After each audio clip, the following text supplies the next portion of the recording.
What up? All right.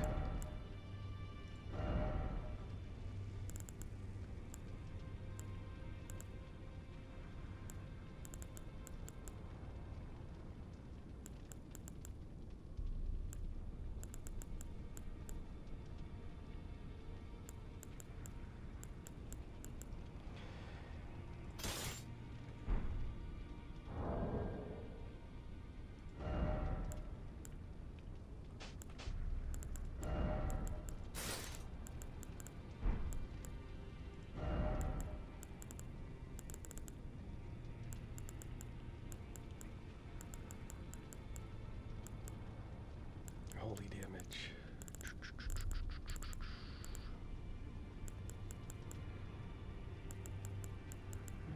There they are. Holy damage. Wait, was that holy? Lightning. Holy. Alright.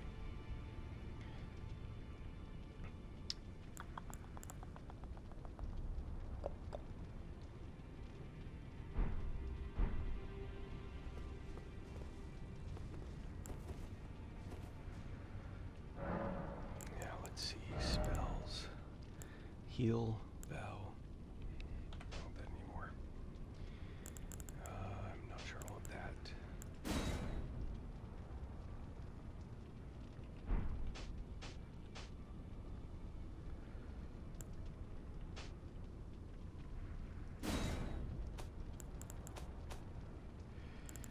Oh, that's right. Faith. My faith isn't high enough. I'm going to rebuild for that, which I'm definitely going to want to do.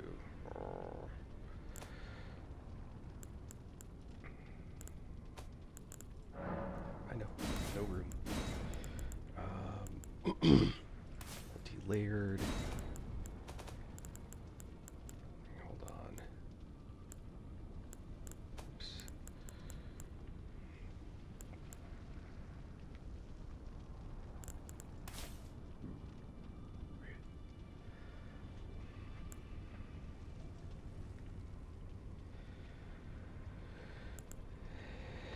Now let's get rid of that. So we'll do that to be the holy laser, which is actually that guy. But that too.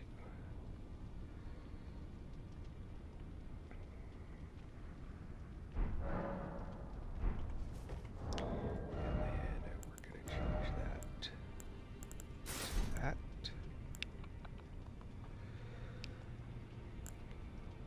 Now these are all faith. So we're going to rebuild entirely around faith. Oh, and you don't want to go.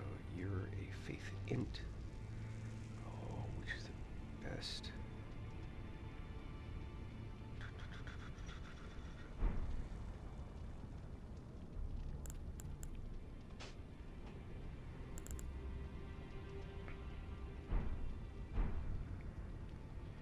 All right.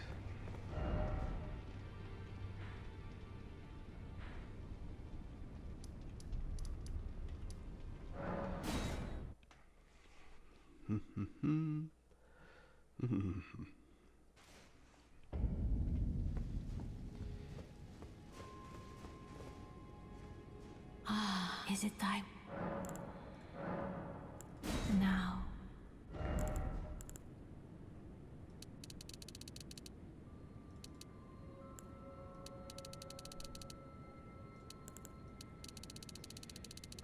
Get you to 60. Put you to 60. So put you to 80. 80?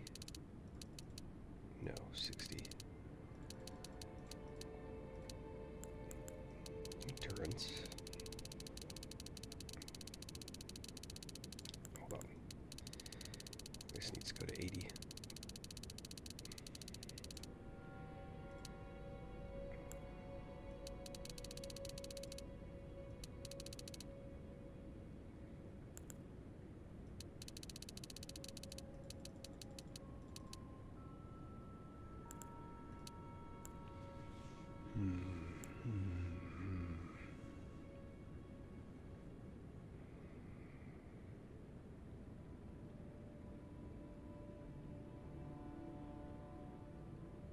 So the faith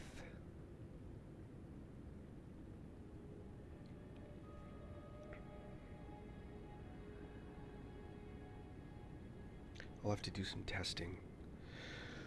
What I'm wondering is, I guess I'll put it here.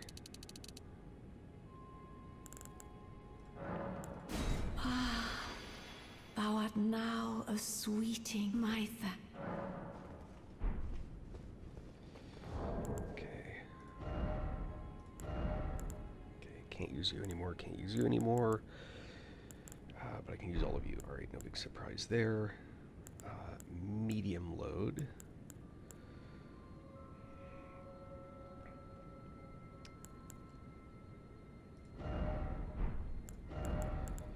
Not using any spells. Now, the question is...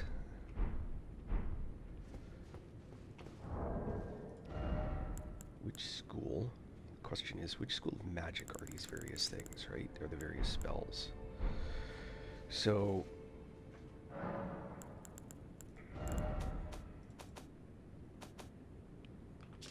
if you're watching and you're wondering, I'm toying. This is a pure faith item.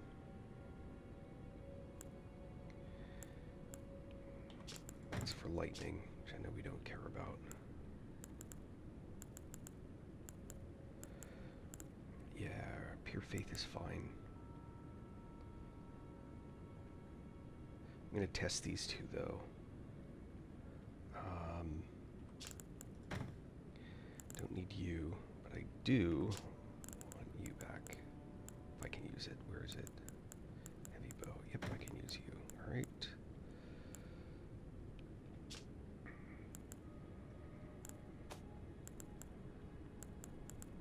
Can leave you all there, that's fine. No reason to have you, no reason to have you. That's madness. That's a playthrough thing.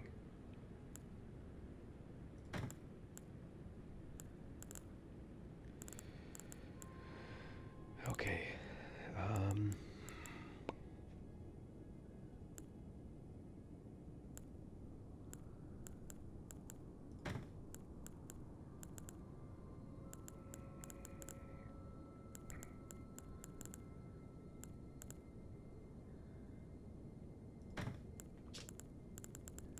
I think I have two of those now. Yeah.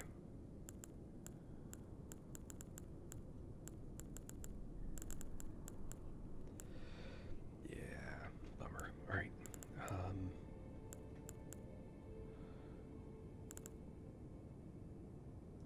Golden Order Greatsword.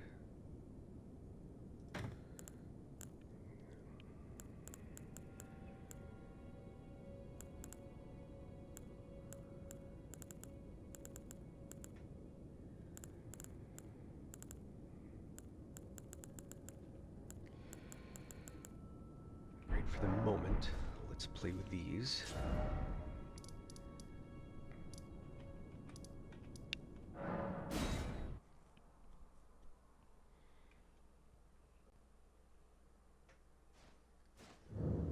What are you doing?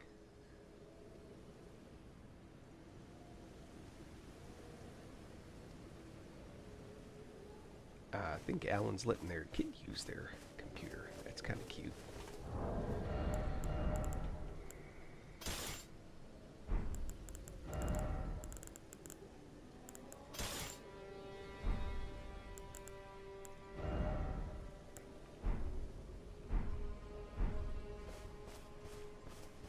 Alright, so...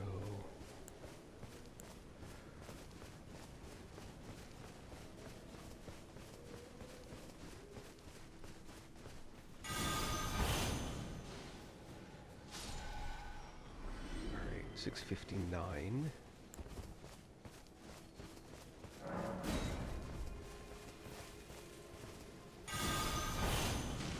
$7.53. Really? That's interesting.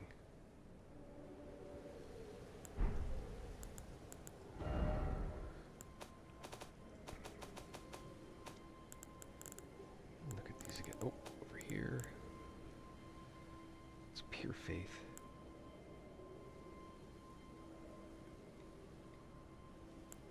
Yeah, 371's more than 357. Full stop. That's all there is to it. Alright. Well, in that case... Wait, what am I using currently? Yeah. Alright. Don't need this. Always go the higher scaling. Plus this boosts fundamentalist incantations. Wait. I don't think that's a fundamentalist. Right?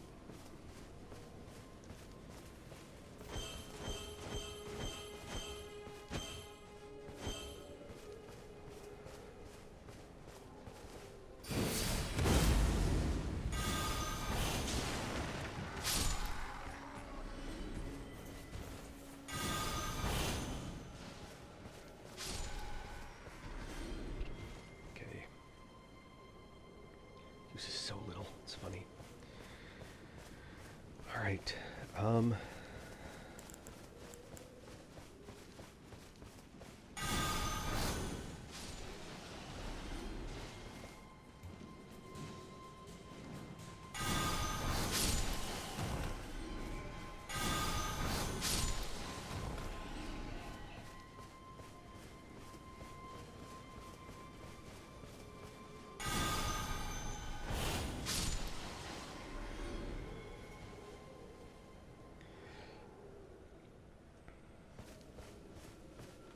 Alright, so the question is...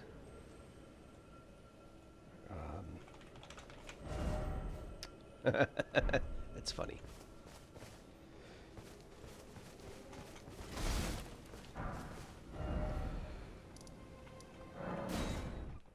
Alright.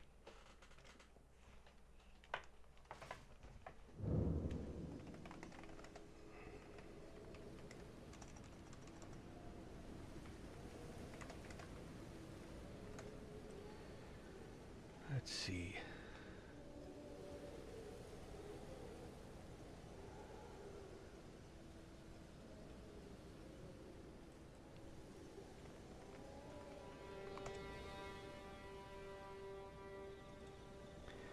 I'm hoping that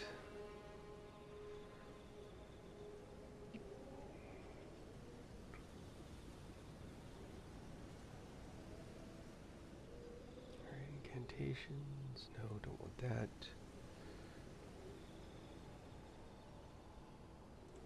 Here we go. Black fire. Alright. Looking to see if there's a golden order.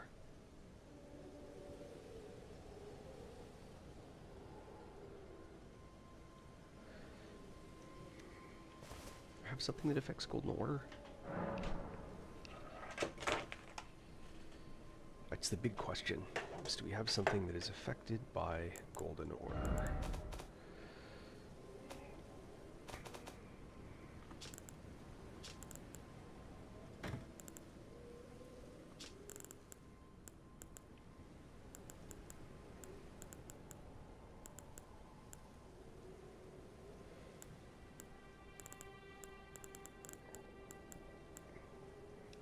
I think there actually is.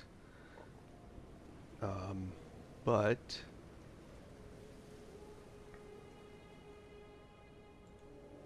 it might be gold masks.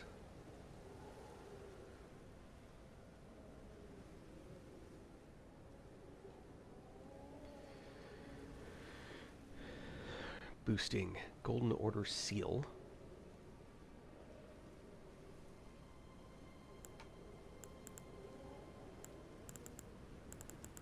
How do I not have that? Wait. Oh, that is golden order seal. Boost fundamentalist incantations. Alright. Huh.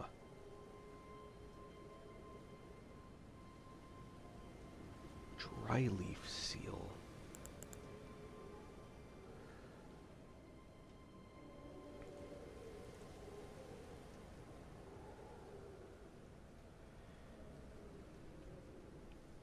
Radagon.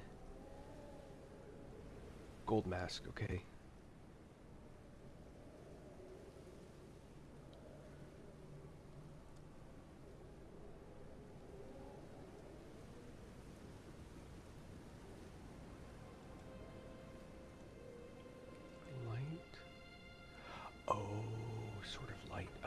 Interesting. Sorry, I'm in the process of learning some of this stuff. So it turns out that... Oh, neat. We'll play with this. Straight swords. Blew right past him. Because I'm not thinking. Oh, I have it. Alright, so Sword of Light. Gold mask.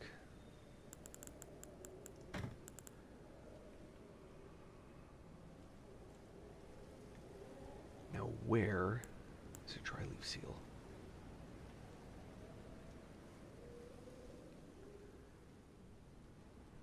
Cave guarded by creepers.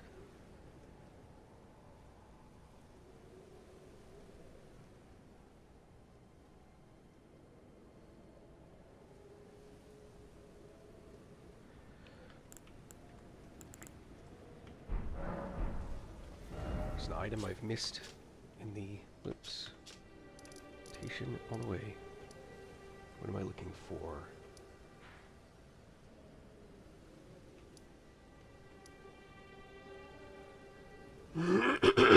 Sorry.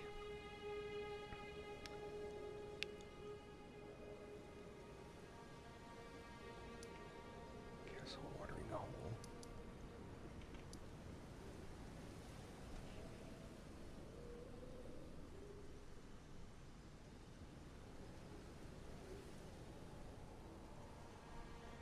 Small graveyard guarded by grave birds.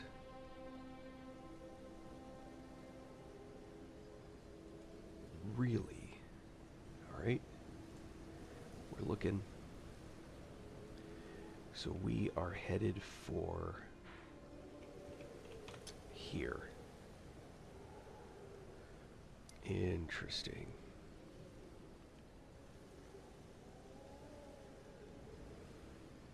Alright.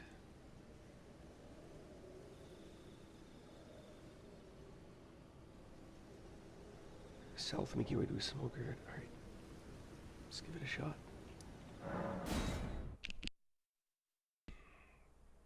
Hey, Chewy. Sorry, been looking at something. Appreciate ya. Idcolix, thank you. Yo. We are looking for something. Make your way south.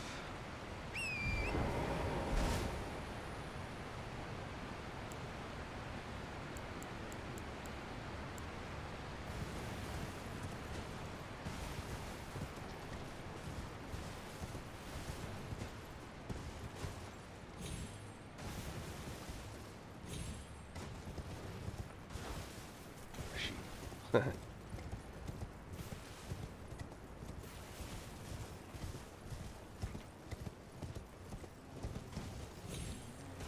South. Oh, I think I gotta cross there. How do I get over there? Hold on. How do I get over there? Maybe it's over here?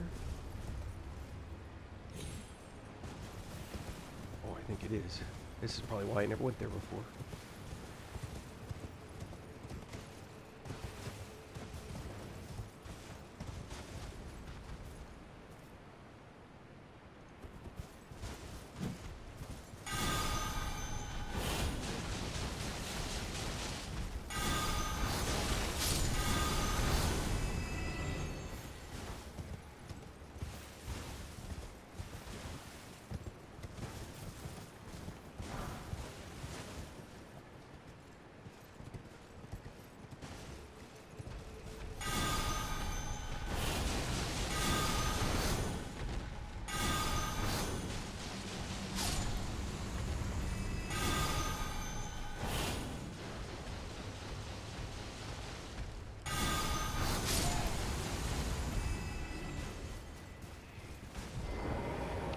There's an in-game message telling you where to drop down.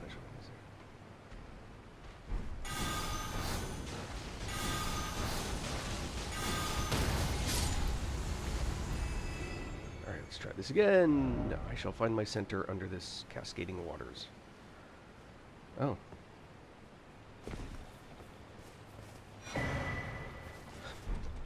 All right.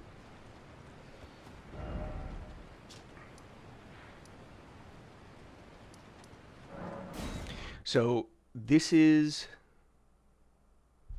I'm not sure this is a better seal. We'll have to test, but in order to test, I'm going to have to... I don't think this is going to be better, but let's give it a check. Now. Oh, it's a standard. Oh, okay. And this is cheap.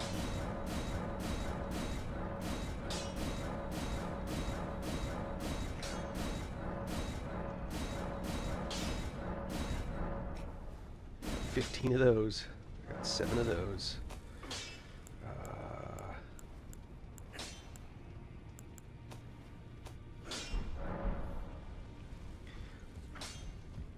Alright, so back to my testing place.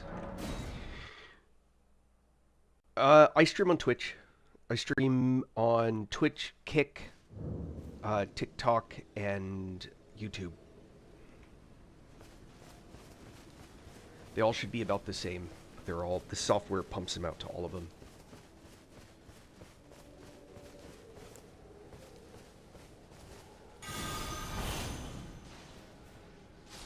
$7.53.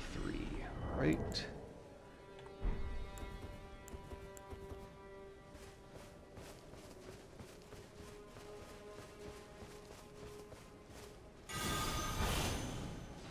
$6.47. Not even close.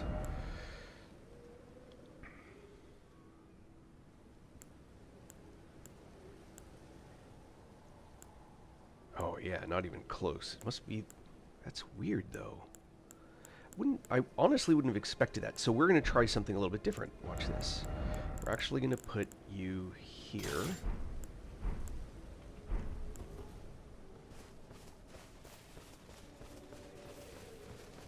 In theory, this should be more. So 650 or 753 is what the last one was. 868. So now I'm picking up the bonus. Okay. Yeah, 868. Offhand toss. 710.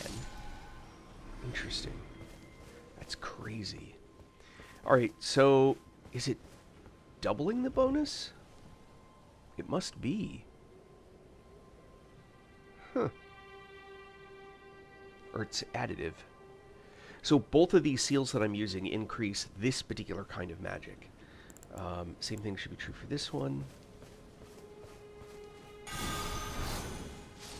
1107.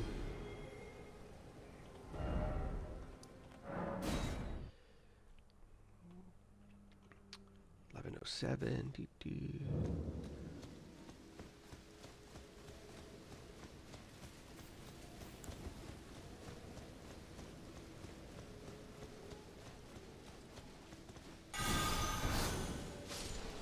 $964. Actually, let me verify that.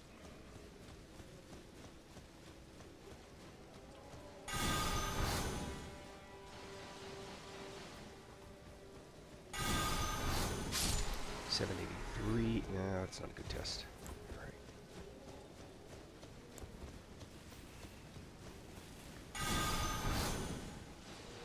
$963. All right. That was unaware for sure. 1107. Yep. Wow.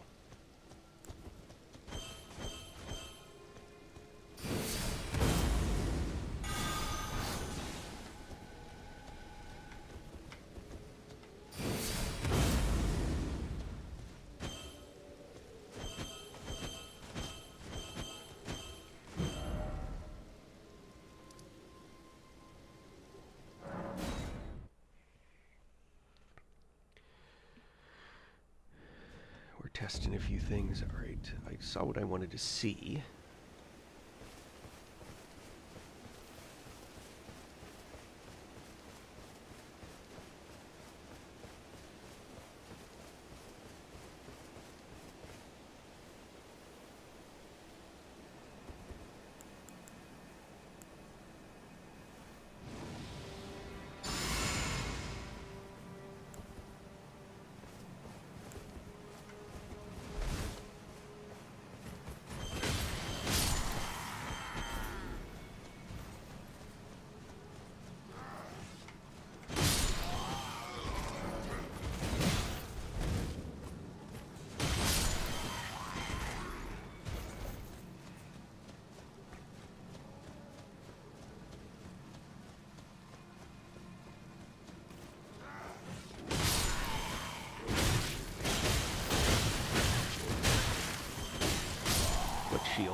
Notice it's going right through the shield.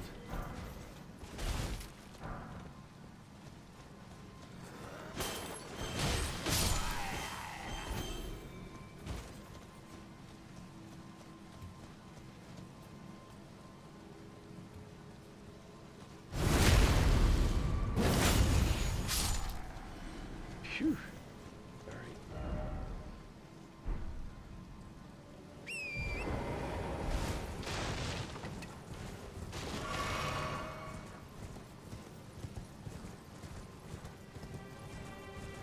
Get that over there. Okay, so, interesting.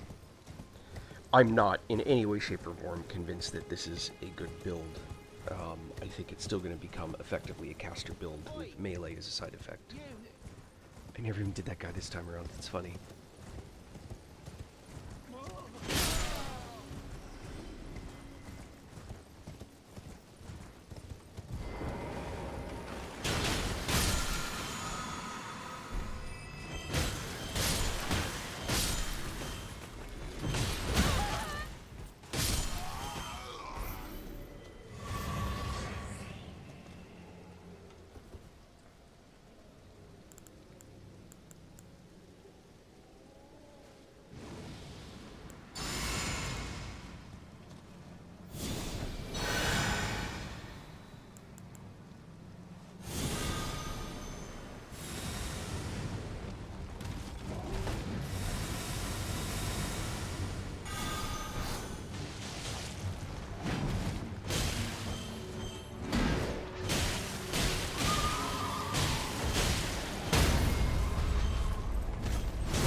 An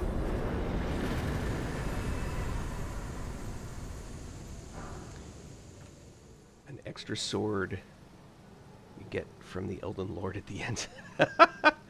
I don't. Even if we did, could we actually give them... I don't think we can give them, can we?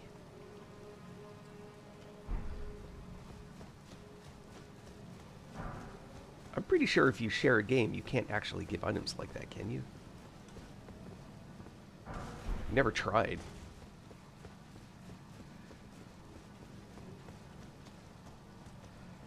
Do you play PC or console?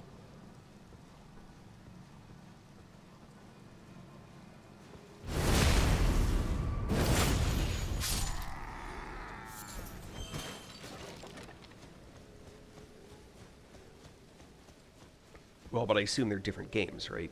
I don't think that you can run the same...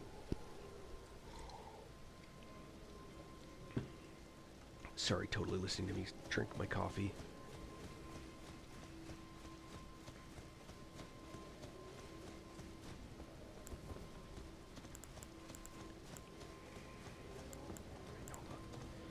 There you go, Golden Valve.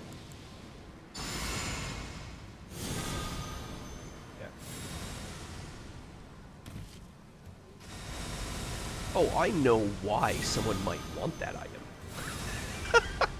To farm, come on.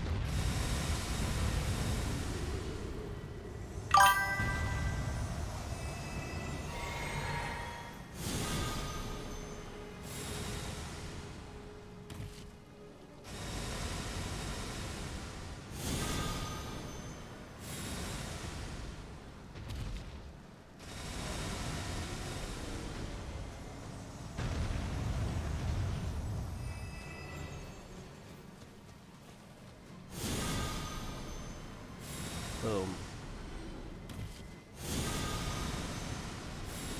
Boom. So much FP.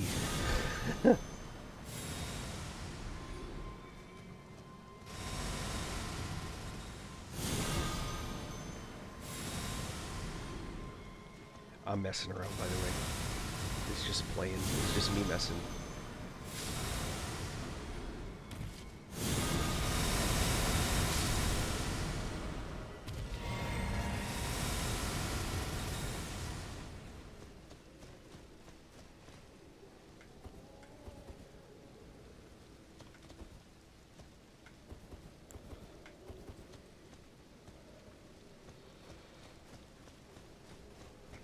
dingus.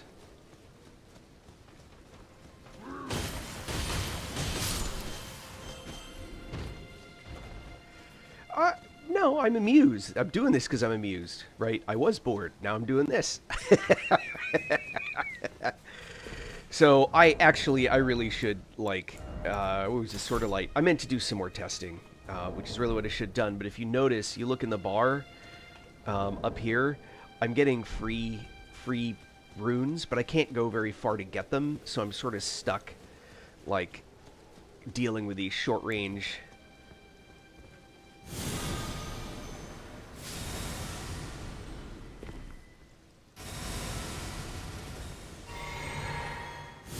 Oh, that's gonna hurt.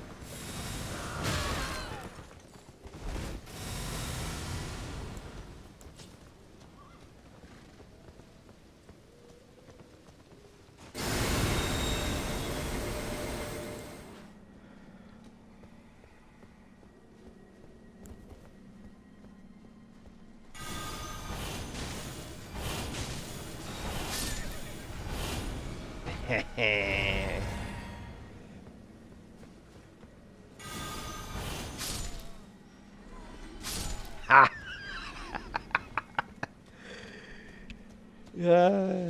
Sorry, it's just amusing. It's not like I'm getting a decent amount of runes from any of this anyway, but it feels like a waste if I'm not, you know?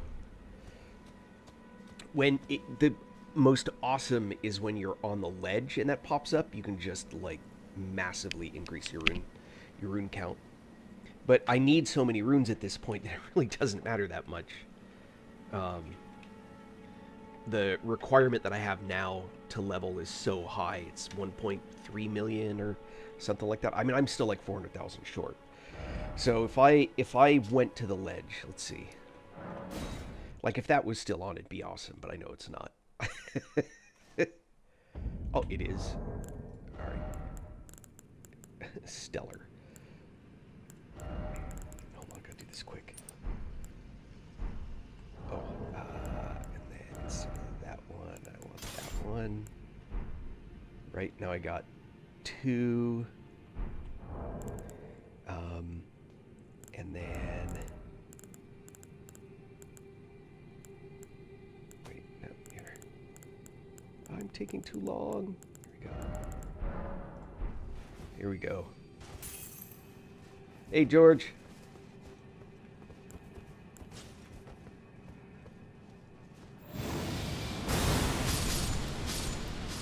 Look at that.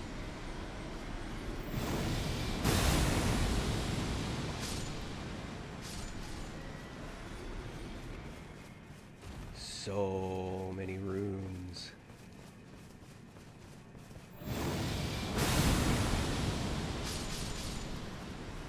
Three. There should be 4.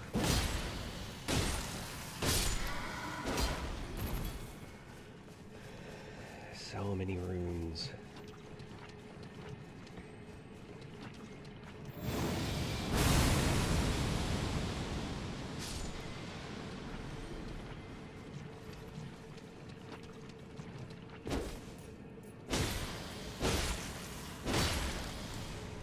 Oh, how's he still alive?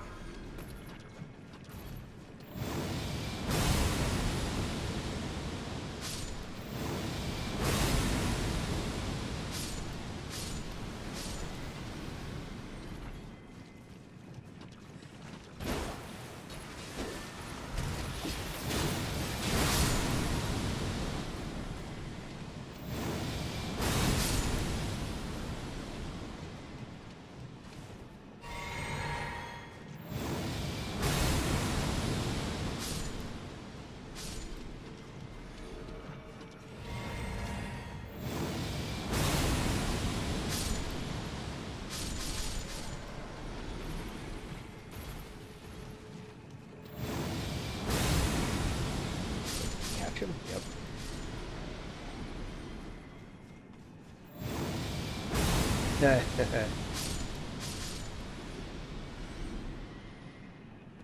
Normally I would never go all the way down there, but I'm not certain that I'm going to keep being able to pick up those runes.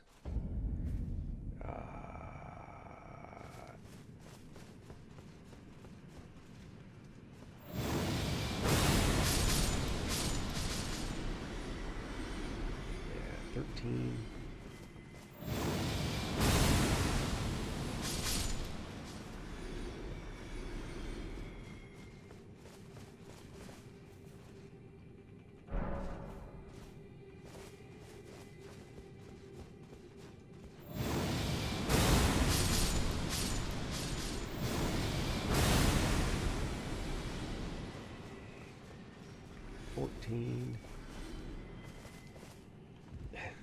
Need so many now. It's funny.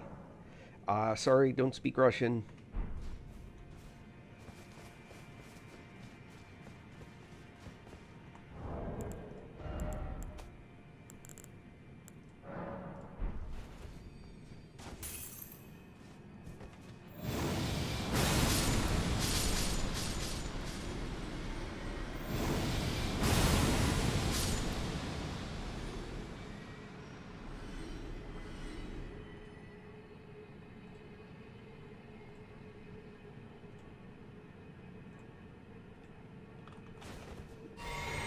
Oh, that's not what I meant to do.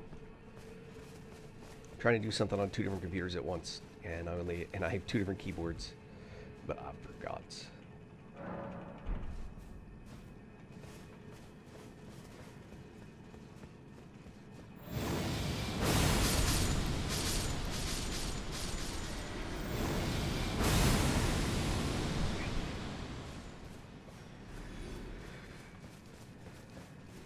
Hmm.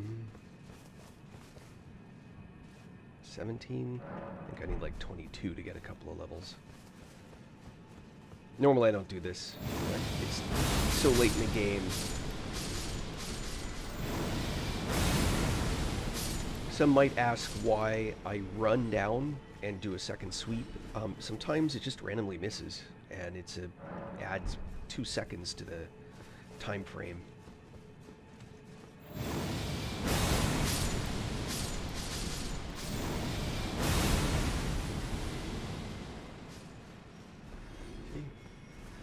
Couple more.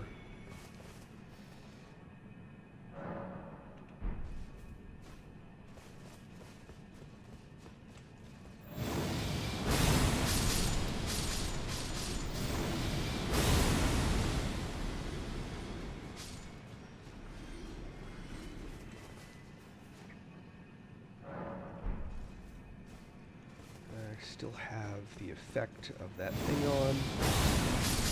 I'll stop as soon as it's worn off.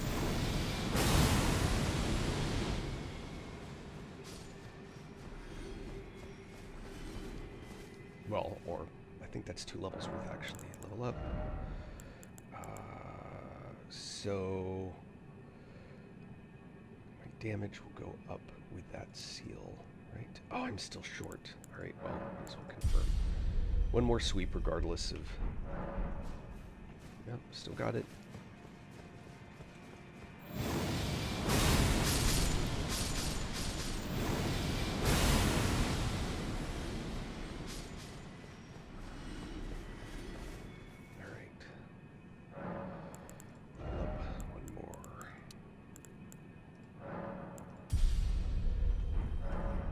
Alright, let's see. So, now... sorry, something on another screen that's really bugging me.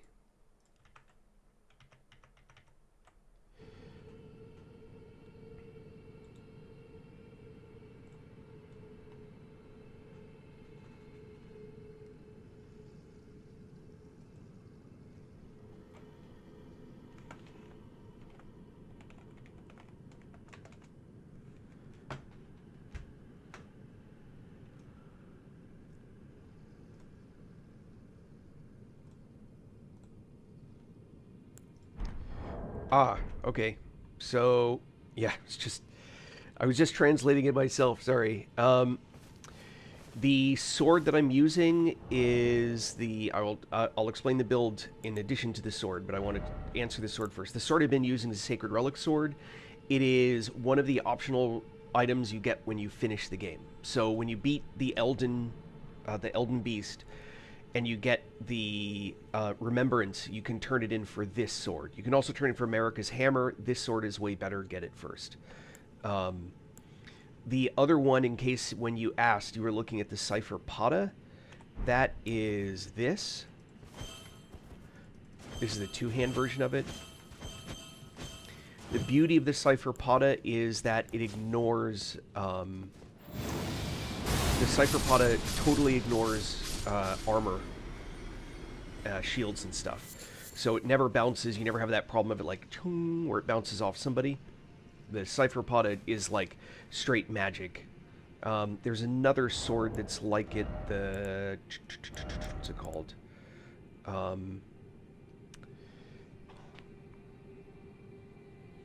I don't have it on me. There's another sword that does the same thing. I'd been meaning to test these different ones. Not even sure what that does. Alright, build. So, by the way, right now, I'm total... Coated sword. Thank you, Bebop Boop. Bebop Boop. Alright, cool. Yeah, coated sword. Thank you. That's what I was looking for. Doesn't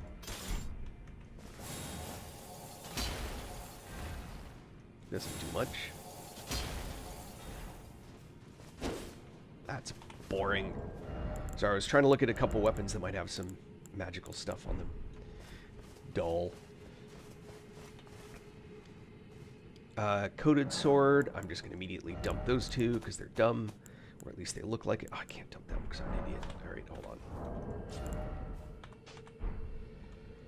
Go back. Sword chest. I think I have coated sword leveled up even.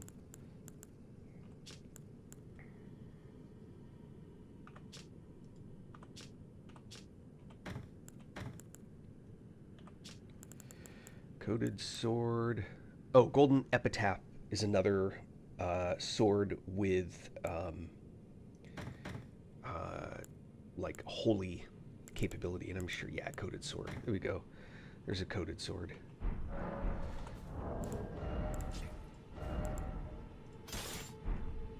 I think this one did. Yep.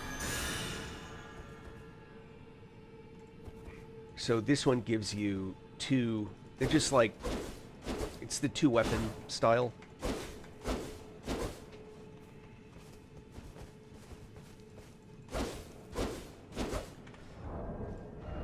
Not a terribly interesting one. Golden epitaph. Yeah, it puts a buff on you. And then coated sword is this deal. And it too just totally ignores armor. How do you get the swords to do that, like the ash? Which sword? Sorry, I kind of slammed through. So, all right, let me try and answer your question in a bigger like a bigger piece of information that may be helpful. Some weapons inherently have abilities that are magical, some don't. So, for example, the broadsword, which if you want to use a straight sword is actually probably the best straight sword in the game. I am, for the moment, going to remove its Ash of War. So right now, this broadsword has no Ash of War, right? And if I do a special attack, this is the broadsword special attack. That's what it does built in without me. No, that's fantastic. I love helping. It's what I do. I love explaining stuff. So this is a basic sword, which, by the way, you can get at the beginning of the game. I'll show you where. Because I can. So if you've just started and you want to get what is probably the best straight sword in the game, if you want just a one-handed sword, this should be a very recognizable place.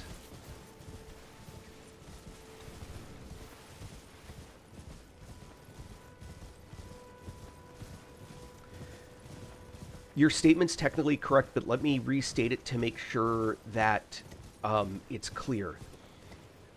Not all Ash of Wars can go on all weapons.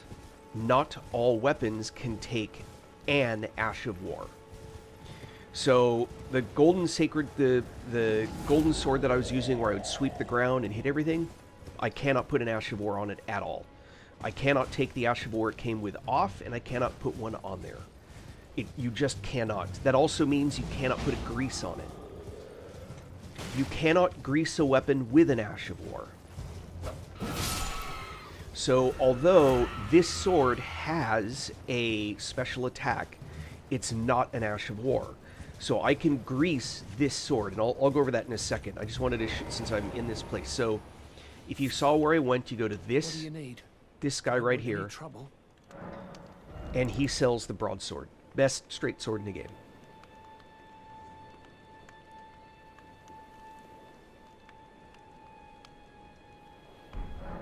All done?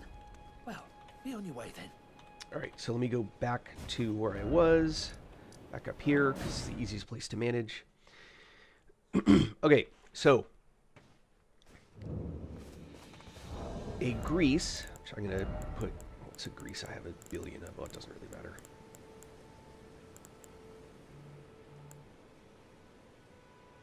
I'll just use magic grease. Okay, so I can take a magic grease and I can put it on my sword. And it is exactly the same sword with the same everything. It just has a bonus, never mind that. It just now has a bonus magic attack. Or bonus magic damage. That's all it really did, right? So it's not an Ash of War thing. But I cannot put that grease on a sword that has an Ash of War. So if I pick, for purposes of what I'm doing, this sword, this is actually the sword that these guys drop. Which, by the way, is also an excellent sword, right?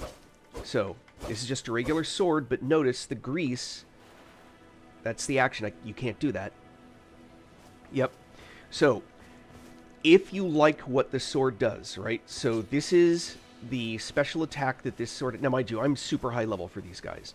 So, I'm just going to make a point to attack this guy with its special attack, right?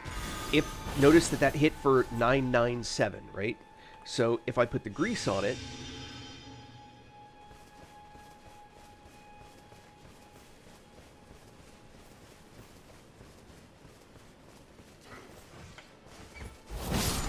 $10.16.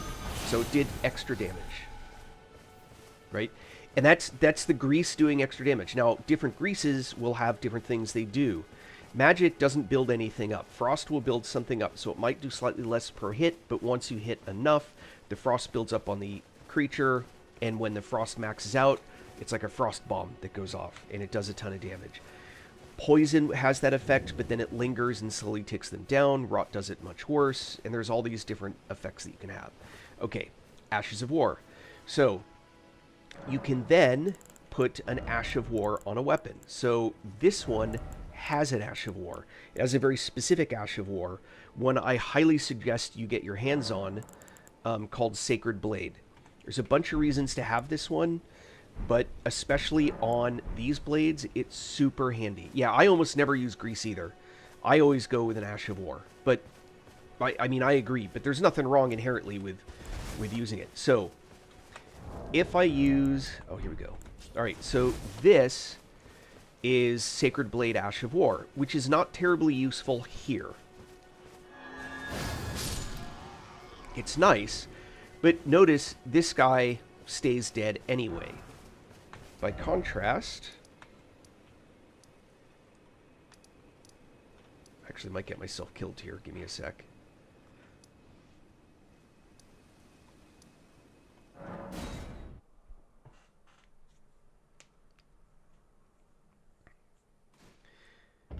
So there are these kind of creatures called, I think, ones that live in death, right? So notice, I'm going to go to... So this is just... Oh, I've already got it. Never mind. So this is... I'm going to try and, like, get one of these guys' attentions without... I don't actually want to kill him off.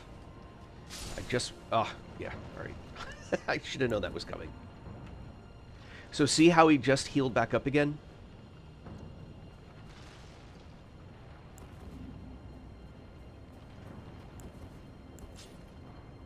Right?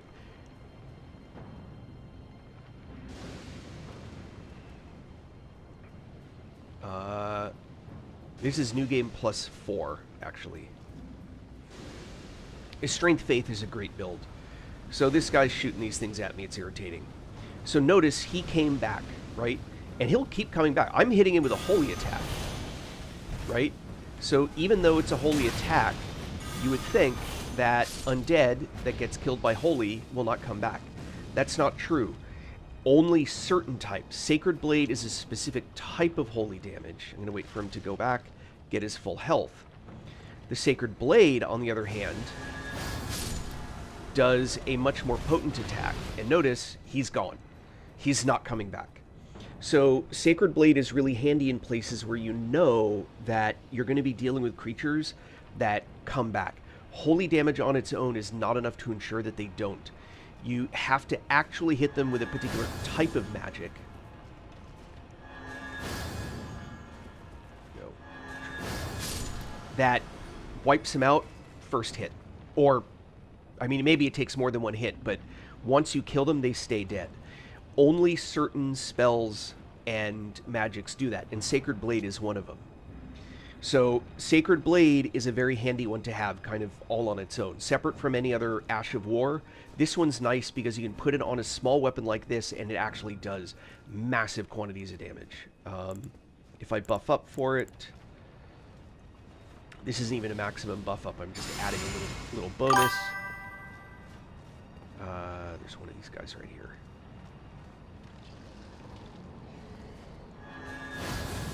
Oop.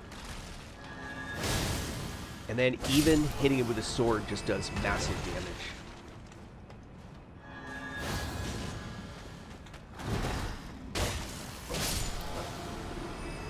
And notice he's not coming back. That's the Sacred Blade. Yeah, Wave of Gold doesn't do it. It's not just holy damage. It has to be a specific kind of holy damage. When you read descriptions, it'll say... yeah, it's there. Frozen Butts on Twitch is actually explaining it. I guess hopefully it's coming up on the screen for you guys, but for me, they come in two different places. So yeah, what he's saying is it's about Golden Order created magic. Yes, so to remove an Ash of War, you basically just pick the same one, and then it gives you the option to remove it. Now, a little trick: if you don't see it automatically, just give it a new Ash of War, and then it should come up with it again and just say undo enhancement, Ash of War is gone. Sword of Blasphemy. I'm not sure. Let me look. I probably have that one. Sword of Blasphemy. Wait, which one is that? Is that an item? Hold on. Processing.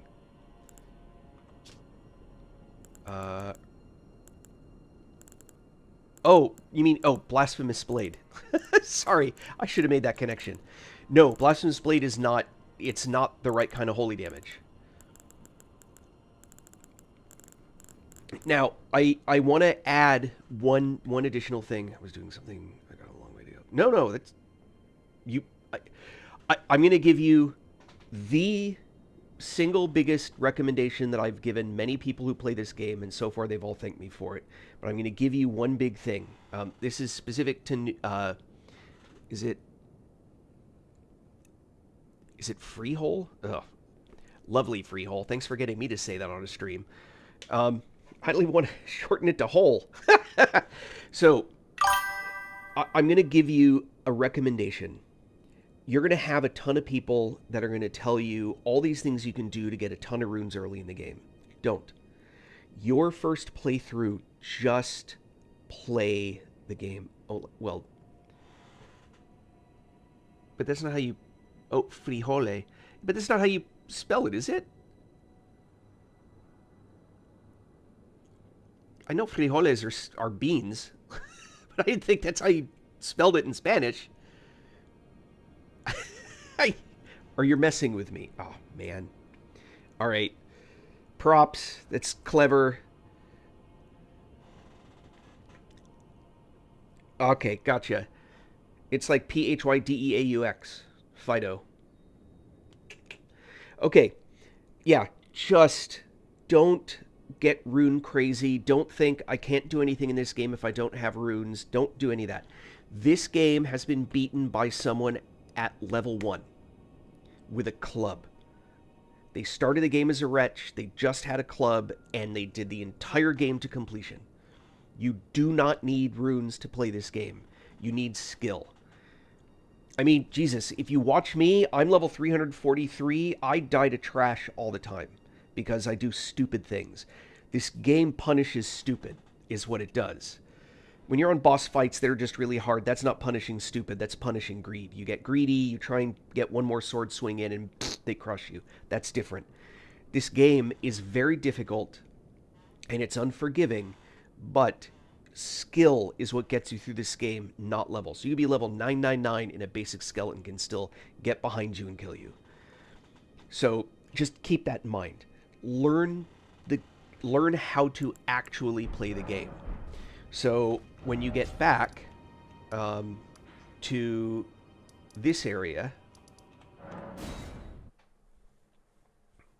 mimic. Don't use a mimic tier. I don't know why people love that thing so much. I hate it. I mean, there are times that I use it in a special circumstance, but I almost never want the mimic. But that's all shade. Mimic tier is one of the best. Mimics is one of the best in the game. Okay. I'm going to switch characters. Got to see how many levels and times played. Way too much in my life. I'm going to show you something.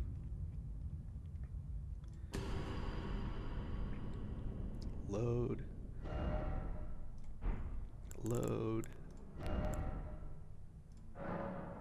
Notice I'm in the same church. Okay. Yes. But DLC, to admittedly in an acceptable way, but the people that made the game kind of cheated in the DLC, because what they did was they said, you know what? Yeah, and that's not even my only character. So in the DLC, they also put a debuff on you at the beginning of the game, which lowers all your stats and all your summon things and make them much weaker. And then you spend the whole game collecting stuff to bring it back up to normal. If you've never noticed, teleport into the DLC, look at your health bar, and note mentally where it ends, and then teleport out of the DLC, and you'll see your health bar get longer. Okay, so right now I am using nothing but, forget these, these actually don't matter. I've actually played a little bit with this character. So there's this broadsword war, so I'm using what it normally has. So broadsword and this shield, it's only +4. Look, this broadsword's not even bumped. The heater shield is only +4. I've got a finger seal for a little bit of healing, basically. And this is all stuff that drops right around here. This is all basic crap. So there's nothing special about this character. Yep. Yeah, it literally is a weakening. You need 20 levels of the one you get from the Skidoo tree, and that gets you back to normal. Okay, so notice I'm holding up the shield. Did you see that attack? Okay. That's what's called a guard counter. And you don't have to have a shield. It's the easiest. It's the sort of simplest way to show it. Okay. I've got my guard up. When he hits, he bounces off the shield, and I immediately use a special attack. Now, these guys are super easy, so other creatures are not going to be nearly as easy to do this with. That's why I'm actually showing on them, so you can kind of see what the effect is, so I'm not, like, spending 20 yards. The guard counter is, in the early game especially, one of the most important things to learn how to use. If you're going to melee. If you're pure caster, it's not as useful, but I highly recommend you learn to do it. I could stand here and go to toe-to-toe with this guy, right? I'm only level 38. It's not like I'm high level, right? So I could stand here and go toe-to-toe with this guy, right? Let him hit me, we hit back. He hits me, I hit back, right? But here's the thing. That's just like a grudge match, right? Guard counter is up, you got the guard up. And then you guard, do the attack. You don't always get the crit, by the way. I'm level 38. 36? Not that high. I know that these are weaker than I am. I'm using it to show how the skills work, not because I think that they're hard.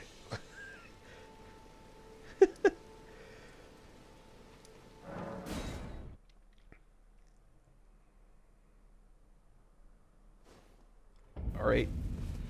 Is this guy whose helmet I'm already wearing enough? Or do you want to go further?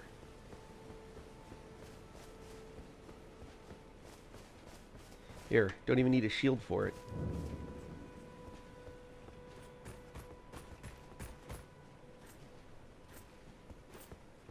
Come on. I don't want to get two guys on me while I'm doing this.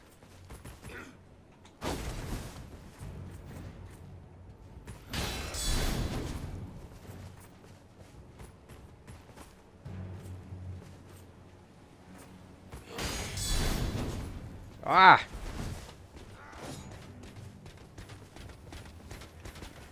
Oh no, I would never suggest to use guard counter on Millennia.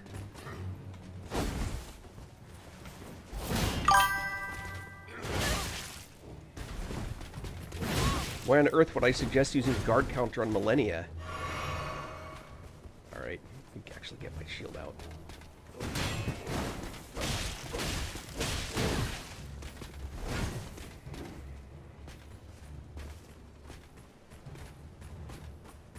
Two guys is definitely making this harder. Whoop.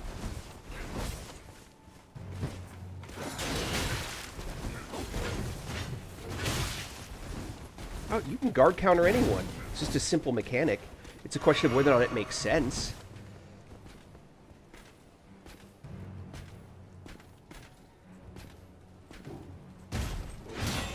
Oh. See, he used a guard counter on me, if you heard the sound.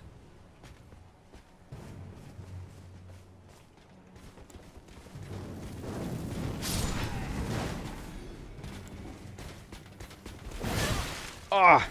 I didn't roll the right way.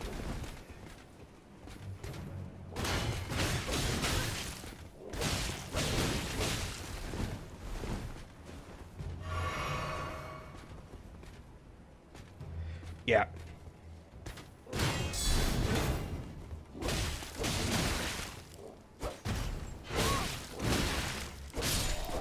Haha. Get another helmet? Nope, just another weapon. Anyway, learning how to do the various mechanics, one of which I'm actually really terrible at. I'm going to go back to these basic guys. Because again, I'm just trying to show a mechanic.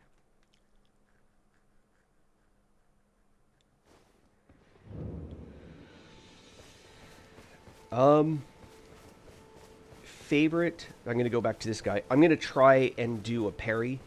I'm not very good at parry, and so with a medium shield it's even harder. This isn't even one with a special parryable ability on it. Let's see if I can get it. Nope.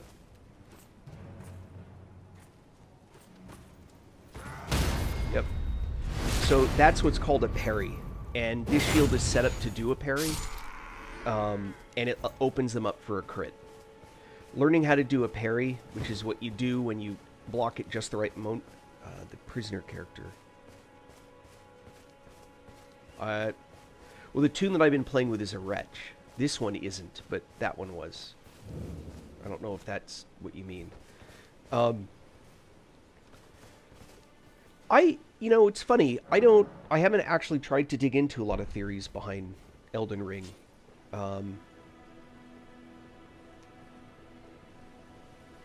Well, so the best item to... I'm going to go to my other character. I'm going to go back. The best item for parry in the game, by best I mean the easiest. The easiest item to use to parry is the buckler. Problem is it also does the least damage reduction of everything. But it's not actually... A strong argument can be made that it's not actually the best... that it's not actually the best item for parry.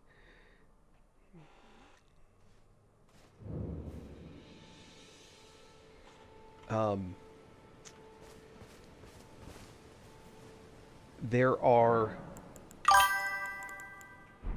Oh, wait, I think I have it. So this shield has a very specific... it's connected to a previous build.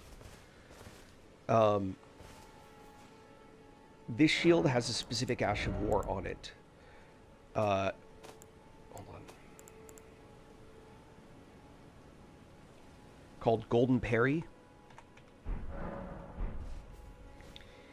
And it is a much larger... That's fine. It's a much larger parry area. Just notice that whole line is parry.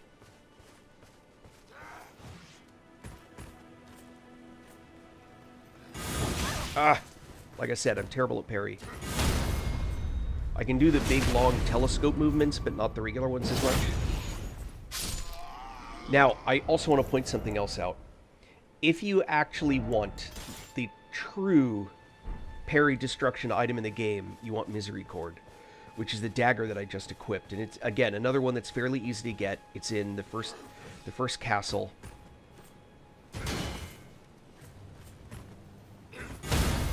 Look at this damage.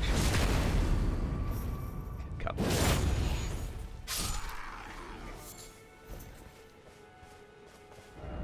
So, these are just a couple of the basics. The buckler has the largest parry window in the game. However, this has the second largest parry window in the game. The golden parry. It's larger than even the base bucklers. It's the specific item buckler, right? This one has buckler parry. That is a different ability than just parry. So if you go to another shield that has parry on it, where is it? Oh, well, I'll do this. So there's also this one, Carrying Retaliation, which is another parry ability. So buckler parry is better than parry, right? This is just regular parry. Golden parry is the best of all of the ones, but less than buckler parry. But apparently the window is like 1 frame shorter at the beginning and 1 frame shorter at medium shield, with a brass shield specifically. And then Carrying Retaliation has a different advantage. Hold on, I want... none of these are faith-based. Int-based, I guess.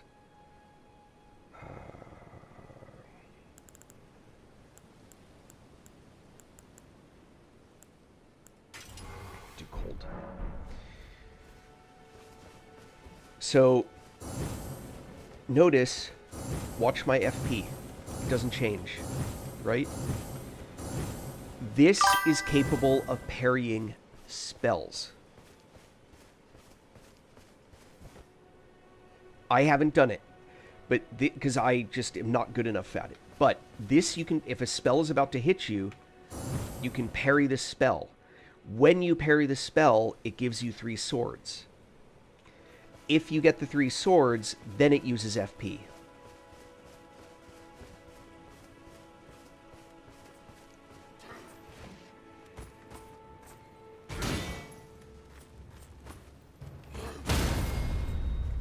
Notice, no FP use, right?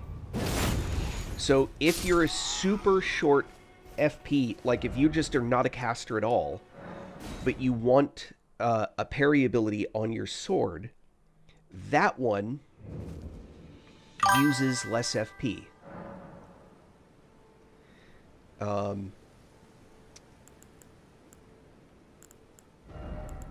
golden one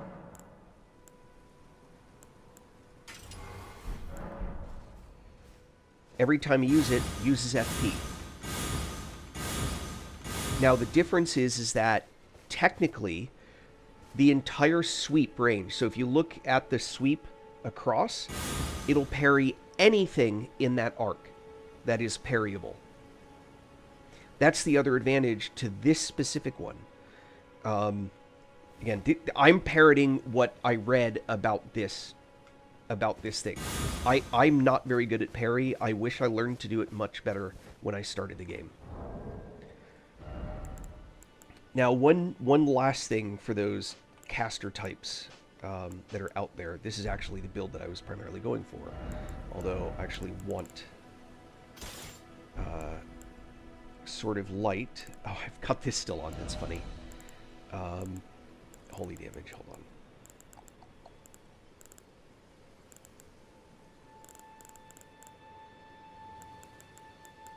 Getting my eye caught. Holy. Okay.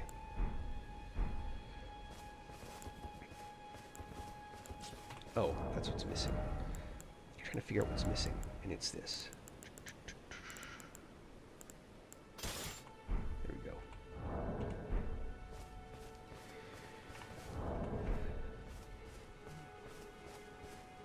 Oh, yeah, so here's the thing about parry. If you do it a lot, you get really good at it. And if you watch, you can see people like beat Millennia with parry. For example. It just, you have to be really good at it. That's what it ultimately boils down to. Guard counter, the problem is they have to hit you. And so Millennia is going to heal hitting you.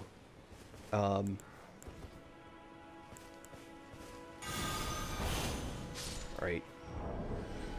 That was 872. God. Actually, need this guy to be aware of me to make it comparable.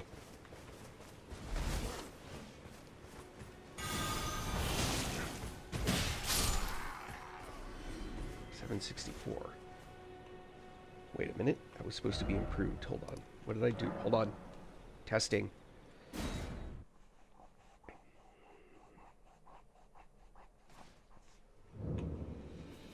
Oh, that's not what I meant to do. Hold on. This is supposed to be affected by Gold Mask.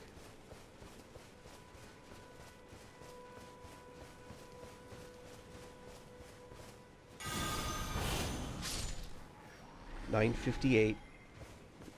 A test on this guy.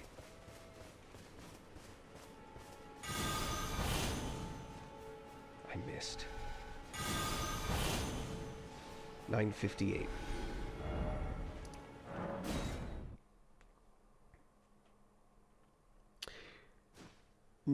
No, you can do it at any Church of Ele, or Church of Ele, at any place where you see Ashes of War. However, you need to make sure to pick up the tools that were sitting here at this church.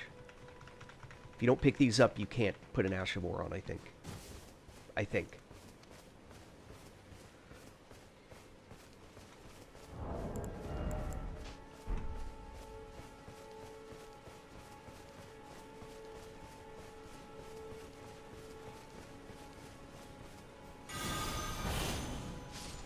$868.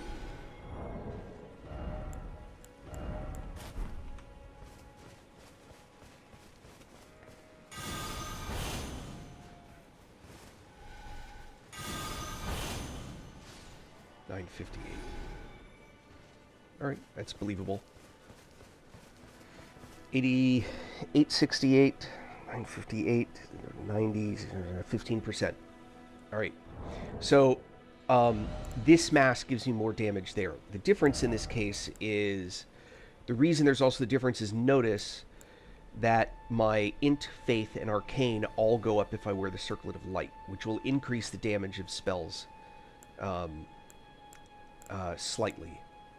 So this, the difference between these two is actually slightly, is not exactly the same because they're not exactly comparable. You know, just minor thing. I have this on for a completely different reason, which is this spell.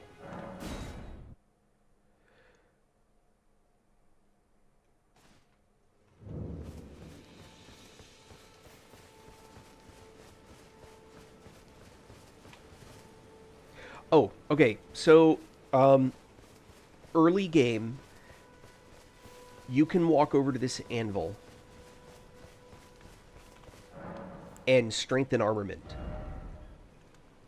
And each advantage, like this sword, for example, just as ornamental straight sword, if I spend the somber smithing stone, which I have tons of, so I don't care. If I spend the somber smithing stone, I can make this a +1 sword. And then it costs a little bit of runes, and it costs one of these. A regular sword, I'm looking to see if I have anything regular. They're already strengthened is the thing. So there are two different kinds of those stones. These, for example, would require the somber stones. There are also regular stones. I'm just looking to see if I have anything. Oh, I picked up the partisan. Right? Where'd that go? Oh, that was on the other character. Alright. Yeah, see, these are already cranked up.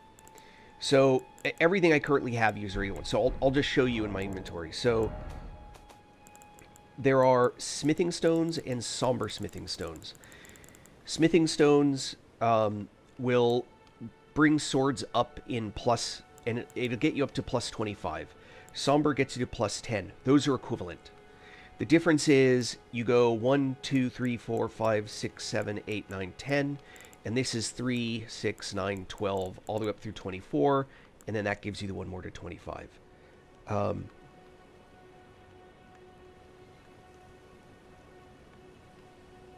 When you say there's a limit, I mean, I have 14. So I've collected more than I'm using each playthrough. I'm in playthrough, 5. So I'm in +4.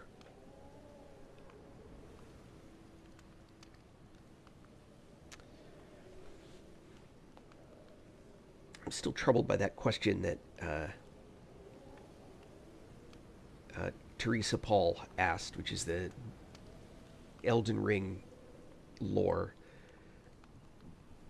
I guess I don't have any really. I haven't studied any theories. I've always been very curious about it myself. So, the DLC also adds a few more. All right, back to the regular scheduled madness. So, this is a spell you get at the end of the DLC. And it is grossly overpowered. But so satisfying.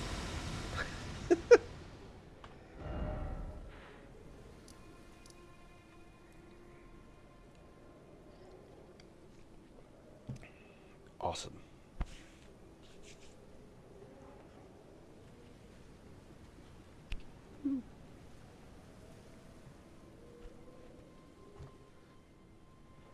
Nice little coffee spill. Okay, I'm not as fantastic about buff stacking as others might be, but I'll do my best. So, buff stacking, what it means, this is actually the critical part, is what buff stacking really means. What buff stacking really talks about is whether or not two buffs will both land on you. Let me give you some examples. I'm going to grab a few of them. Alright, so I have Golden Vow. So I will add onto my spell bar. I'm going to add Fire Grant Me Strength. I'm going to add Flame Protect Me. And I'm going to add Howl of Shabriri. Okay. So the easiest way to talk about it, actually, is I'm going to remove all the things that are giving me, like, buffs for the moment. I don't want to be completely defenseless, so I'll keep on, the broadsword.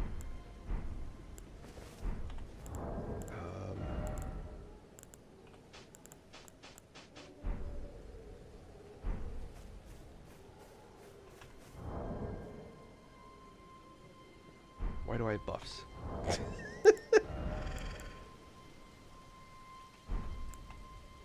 I think there's even a spell for that. I may not be able to use this spell, but I'm pretty sure there's a spell for that. Let's see. Get rid of this. And is it regression?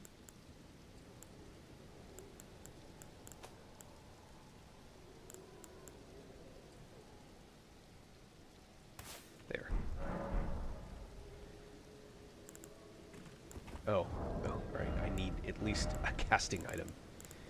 So that one. Alright.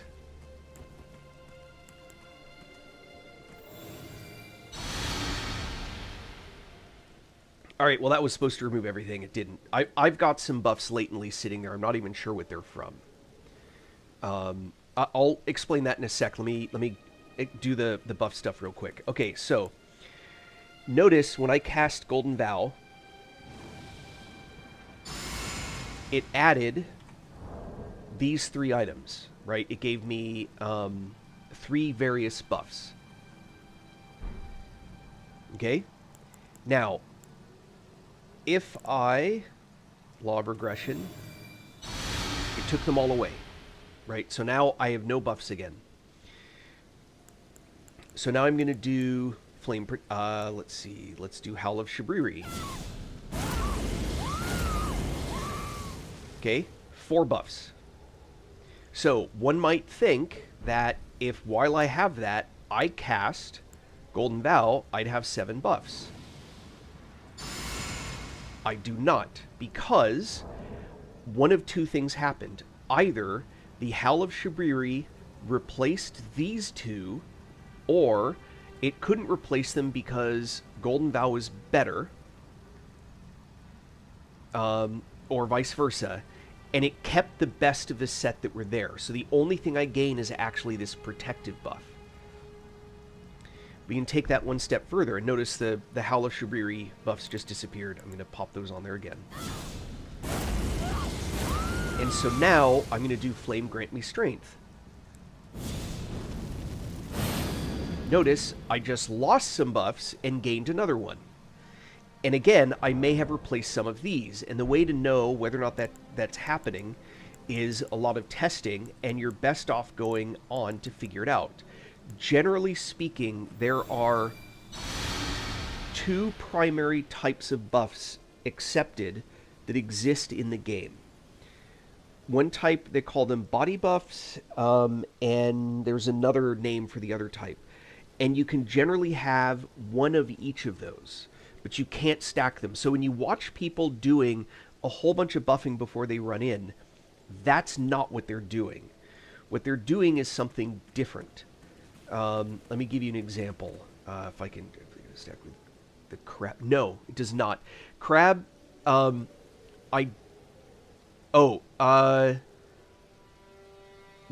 Vow and Crab don't stack. Maybe Flame Grant Me Strength and Crab do stack. Or a buff. Thank you. So you can have one of each, but there are other buffs that you can do. For example, actually, go with a Sword of Light. So for example, this sword gives a buff.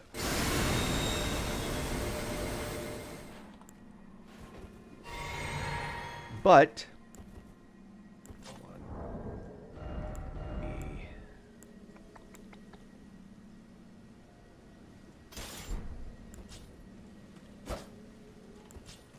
Some weapon buffs, if you give them to yourself like this, if you take the weapon off, the buff disappears.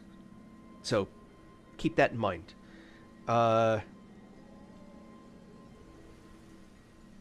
Yeah, sounds about right.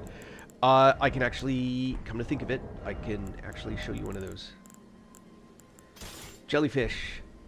Alright, so jellyfish. Oh, those 2 don't stack. Go figure. Hold on, let me clear this up. Alright, jellyfish buff. Right? If I take off the jellyfish, buff goes away. So if you want the jellyfish buff, you have to have the jellyfish shield equipped. Not just in inventory, it's still in my equipment list. But because I removed it, I lost the buff. So keep that in mind. So the other buffs, these are a little bit more complicated. So I'm going to add a helmet, which I'm going to have to dig out from here.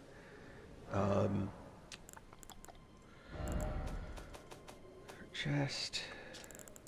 I'm just going to give you one example.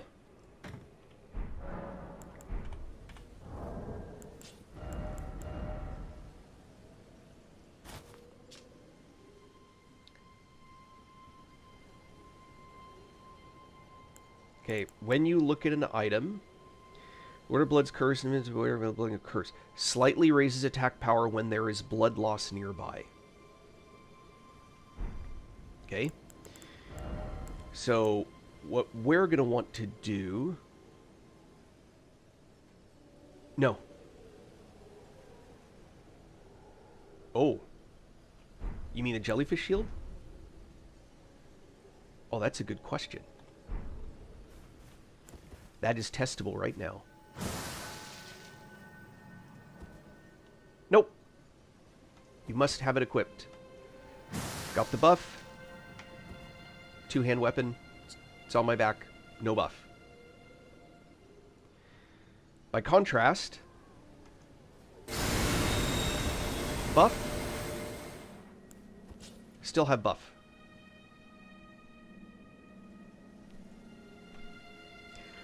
This light effect, by the way, also buffs certain magic spells. So that's kind of cool. Alright, Alright, I need a bleed effect that's an Ash of War. So we're going to modify this to have this one. Okay, so notice with this setup as I am... Oh, well, thank you, Fruit Cup. Actually, hold on. To really do this test, I need to do this. First, I'm taking that off. So...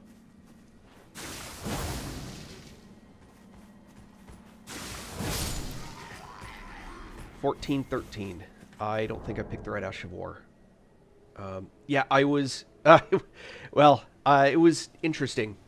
I was up near Mount Shasta, California. Alright, that was 14-13. Hold on, I can get this guy up here. I don't think this is going to change. I think I picked the wrong Ash of War.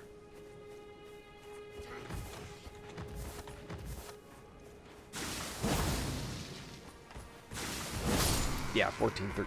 It's the same. I picked the wrong Ash of War. This is not my expertise, by the way. I'm doing my best to explain from what I know.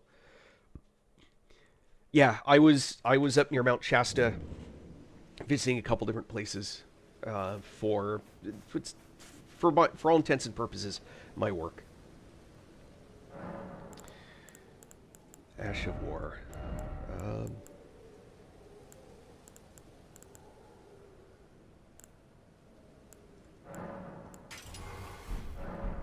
Is this it?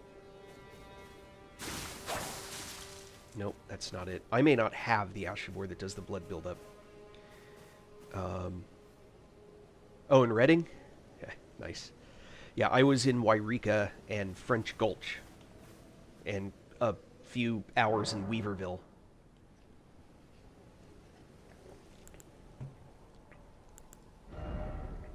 Trying to think if I have a... I think it's none of these. Which is the... Oh, is this it?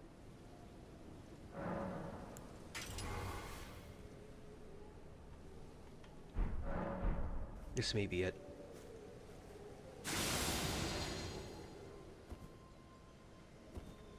Nope. I don't remember which one it is. Sorry. I was going to give you this great example and I can't. So what happens is that if you give yourself blood loss, this will increase your attack power. Wait. Did it work?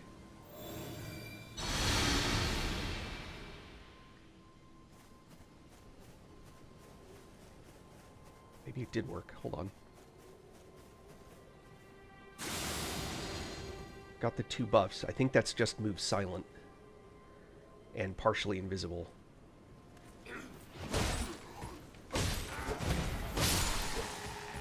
Yeah. So this gave me additional stuff. Okay, so it gave me blood loss when I killed that guy with blood loss. So I went from a hit of 300 something. It was like 340 to 360. Because that guy exploded in blood, that was how he died. It gave me that blood loss buff. That's what triggered that. But it doesn't last very long. Yeah, 434. Oh, I didn't mean to pick those up. Oh well.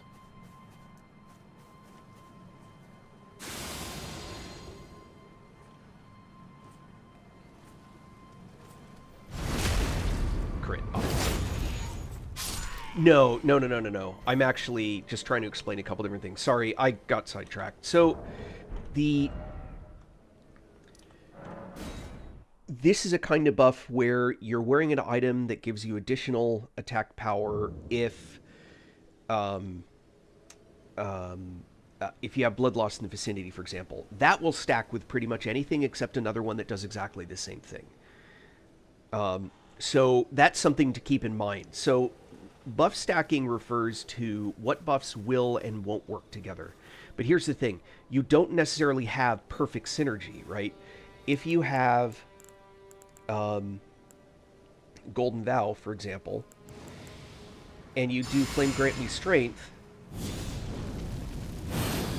I didn't just have an additional sword, didn't just magically appear, right? So the stacking is still limited. And if I were to take a bite of the with this set of buffs, if I took a bite of the boiled crab, no, this took away a buff, right? Because those absolutely don't stack. So it's complicated, I guess, is the thing to consider. What was I working on? All right, I was messing with.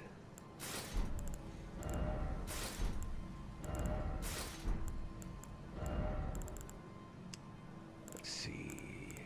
I was playing with a holy build, but with spells. Now, I need to have charged spells for the charged one to matter. And the question is, do I have charged... Am I using charged spells, right? So... Oh. I don't want to go back. Change my spells back. I still have another bunch of that stuff. I did not start a new game yet, but I'm about to.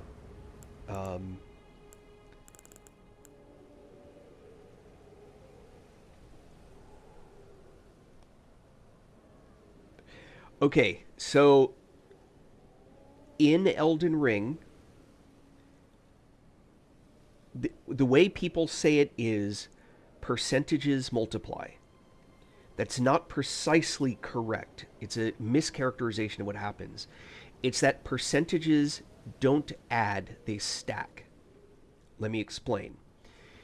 If you take, let's say that someone says, let's say you owe someone $100, right? 10% of $100 is $10, right?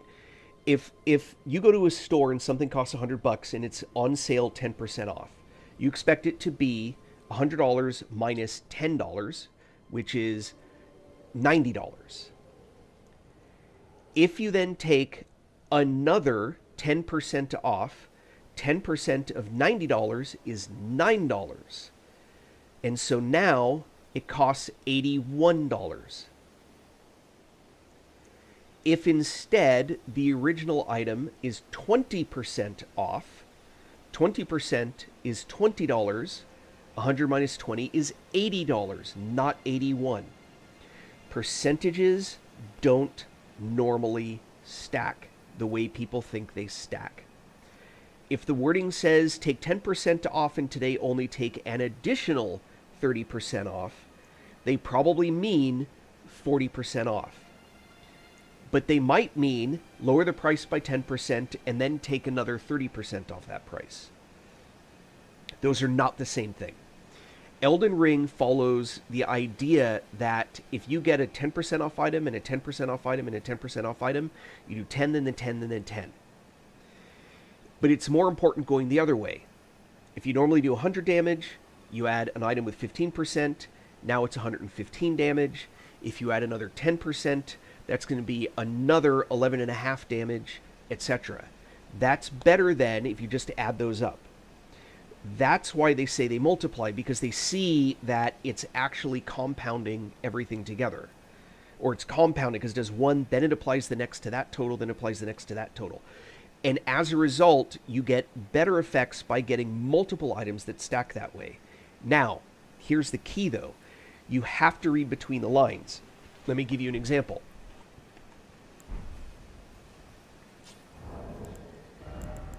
An item like the Blue Dancer Charm says raises attack power with lower equipment load. Question, does that mean that if your equipment load is much, much, much lower than your possible equipment load, or is it literally equipment load? I know it's the second one because I tested it. So I gave myself a 99 endurance, and then I put on very little, and I did, I had a weight of whatever, 10, whatever it worked out to, and I hit for X amount of damage, let's say 100 damage. I then lowered my endurance to a much lower number. So I still had 10 weight, but it was 10 out of 50 instead of 10 out of 199 or whatever it was. Exact same damage. So the Blue Dancer Charm is looking specifically at how low your equipment load is. It does not care what your possible equipment load is. So to activate it, you literally want low weight. Adding items that increase your weight load does not increase the damage that item does. So sometimes the wording that they put in here can be exactly accurate. Like this, raises attack power but lowers damage negation. Sometimes it's totally accurate. Sometimes it's actually not what you think. And you got to be really careful about that. Let's see. I'm trying to think if there are any other big examples of that. Oh, poise. Raises poise.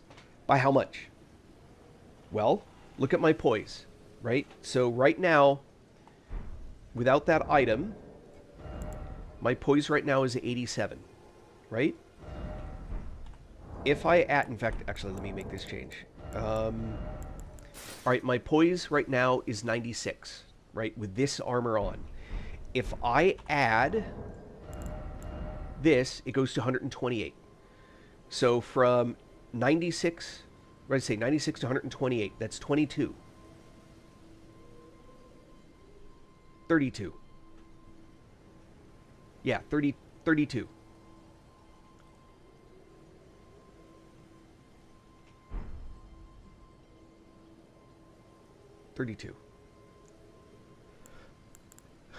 Okay, poise, 96.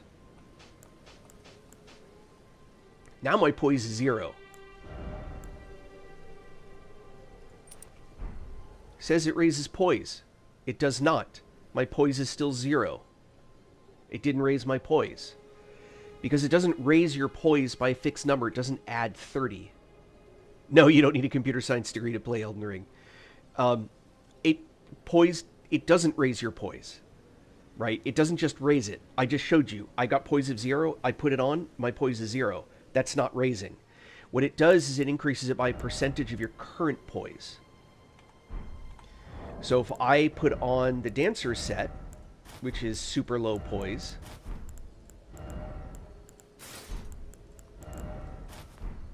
my poise is only 13. If I take this off, it's 10.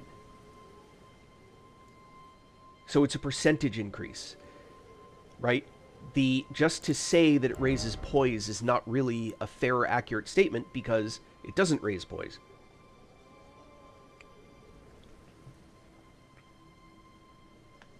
Yeah, and Blue Dancer, Blue Dancer definitely has it's not 15. I think it's higher than 15. So let me, oh, that doesn't weigh anything anyway. Here we go.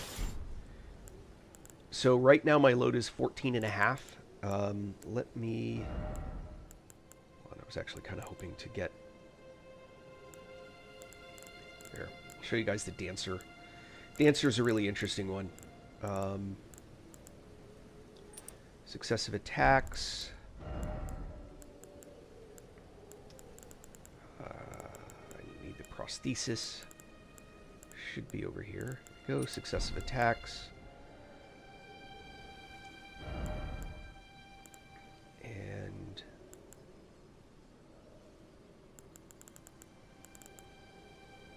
successive attacks restore hit points. Okay, so right now my equipment load is 15.9.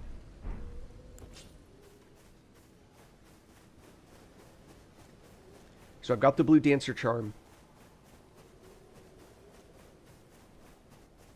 By the way, this is why you do the Blue Dancer. Or why you do the Dancer. Okay, so this guy is getting hit for 289. Right, 289 with a Blue Dancer Charm. 289 with a Blue Dancer Charm. I'm just taking the Blue Dancer Charm off. That's all that I did. 289.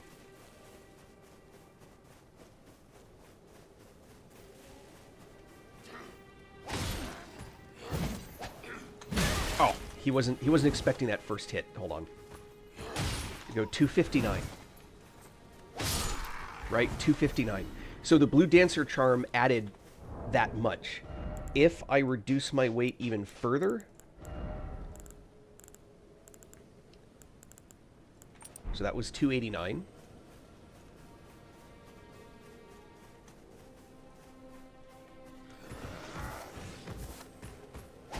$304. So it does a little bit more damage, right? To 304. So 289 to 304. But that was from a weight of like 8.3. Yeah. Oh, sorry. Yeah, you heard my phone going off.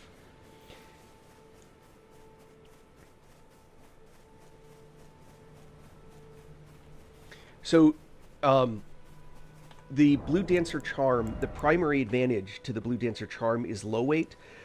I get the feeling that what it means is if you get below a bar, you just get the increase. I don't think it actually means that the lower you get, the more increase you get. Not really. I mean, I just showed that it does a little bit, but I actually don't think it's that much of a difference. I think it raises and then it just falls off a cliff.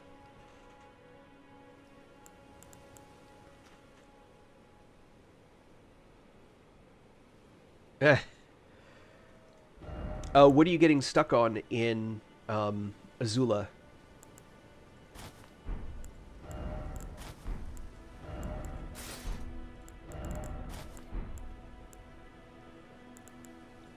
By the way, what you really want is not increased hit points. You actually want to reduce the amount of damage you take. There's actually a math behind that, for what it's worth. Alright, I'm going to explain something that has nothing to do with this game. I'm going to explain something you can apply to life in general, but it actually is very relevant here too. Scorpion boss?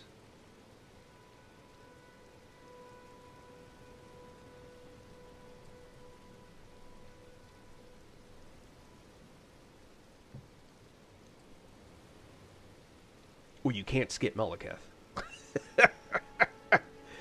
Okay.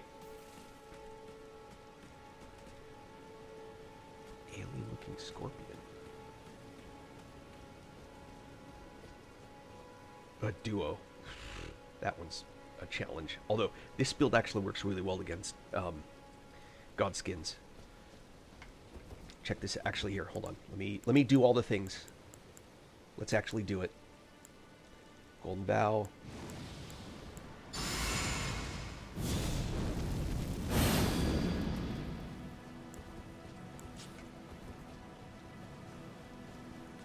Come up here first. Oh, come on, get in there. Yeah, the one guys with shields are the kryptonite to this build. That's it.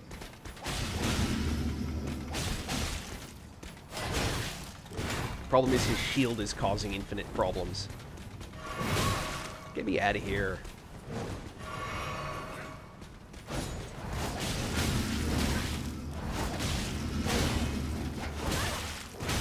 Yeah, I picked like the worst mobs to show this off with.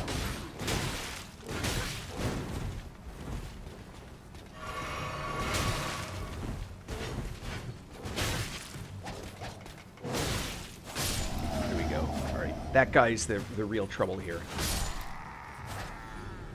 Alright. Now we're past all that.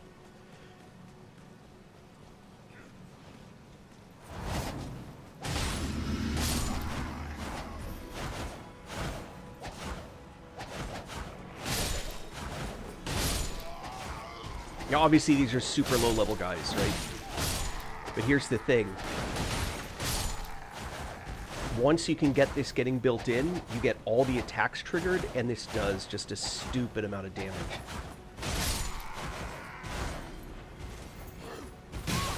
Oi!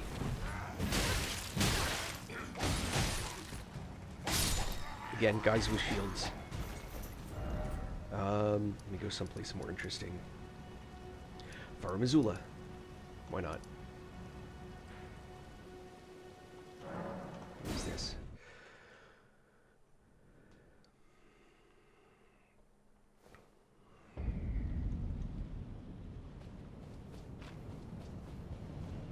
Yeah, this is where I get myself killed, by the way.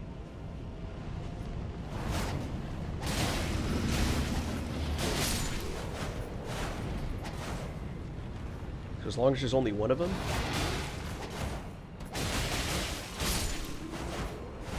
It's so gross.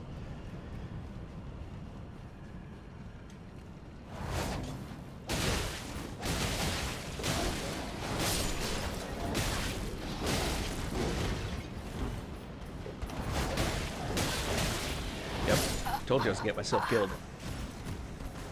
So against the big guys in the game, this thing does a ton of damage, but you're super fragile.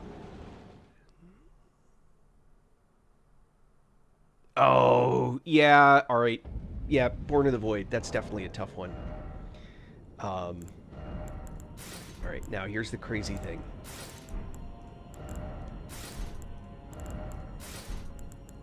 I'm going to stick with that. This obviously doesn't make any sense anymore. What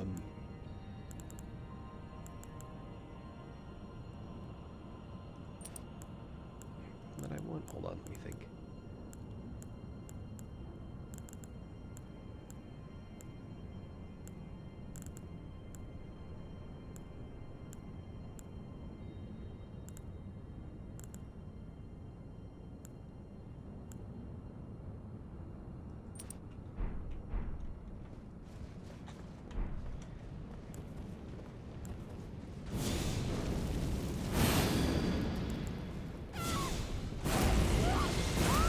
Did a replacement.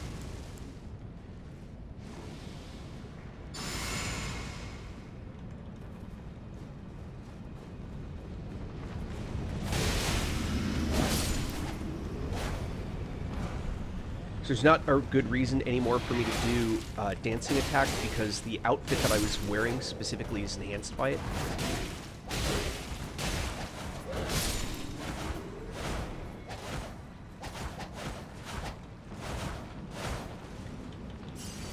I love the fact that I'm this dude in big ol' armor that's doing these dance attacks. I happen to find that hilarious.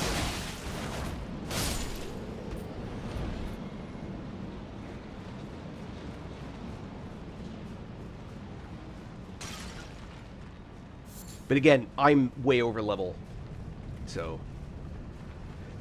So the sword, you get the sword at the same time that you get the armor that it goes with.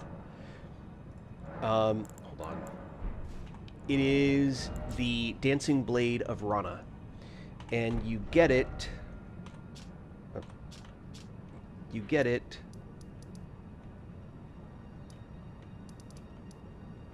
here. Southern Nameless Mausoleum. You get it here. And you get to here by coming under the water. You, like, pop down in a little place right there, and you come across. Normally not something I would mess with. Okay, what was... I've, like, totally lost track of what I was trying to do. Oh, this and sort of light. And, yeah, it's a ton of hits. It's a huge advantage that way. Oh, spells.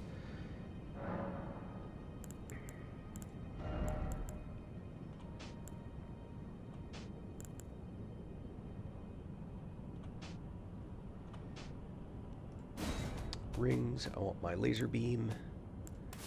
And I want my... Okay, we're in Farum Azula.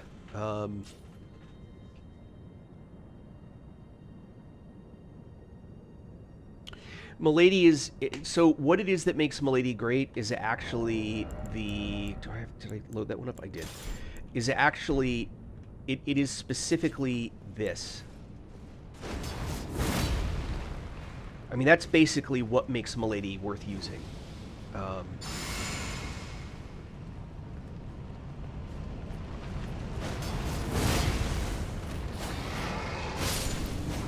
So, for all the good that it has, it's really this claw attack. Lion's Claw is actually what it is that makes this a fantastic weapon. And it turns out you can put iron... I mean, it's good in many ways, but that's the real advantage to it.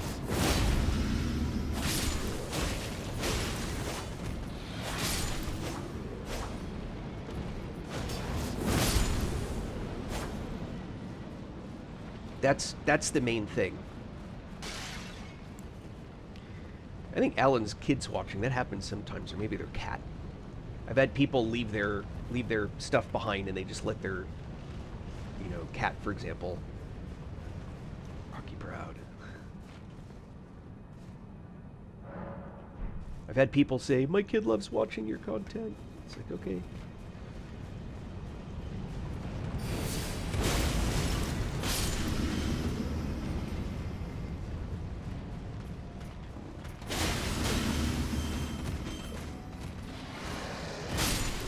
So this is Cypher Peta, and the main advantage of the Cypher Peta is actually the fact that they weigh nothing, right? And they take almost no. They ignore pretty much all armor.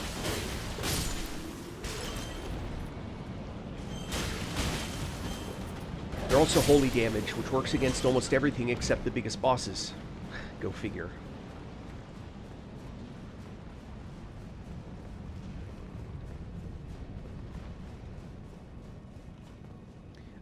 Okay, sorry, I was trying to answer something back. One sec. It was Farum Azula getting stuck.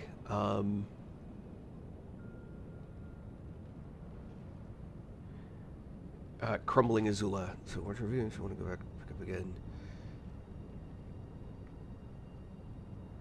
Okay. I'm gonna tell you what I think is probably the best build in the game when you factor in also how much fun it is to play. Okay? You must have done the DLC content. Oh, yeah, past threads are sick. Okay, you must have done the DLC content. And you have to make sure you pick up all the items, but I will show you what I consider to be the best build in the game. Based on that, it is the Ancient Dragon Lightning build. Okay, you need the Death Knight armor set.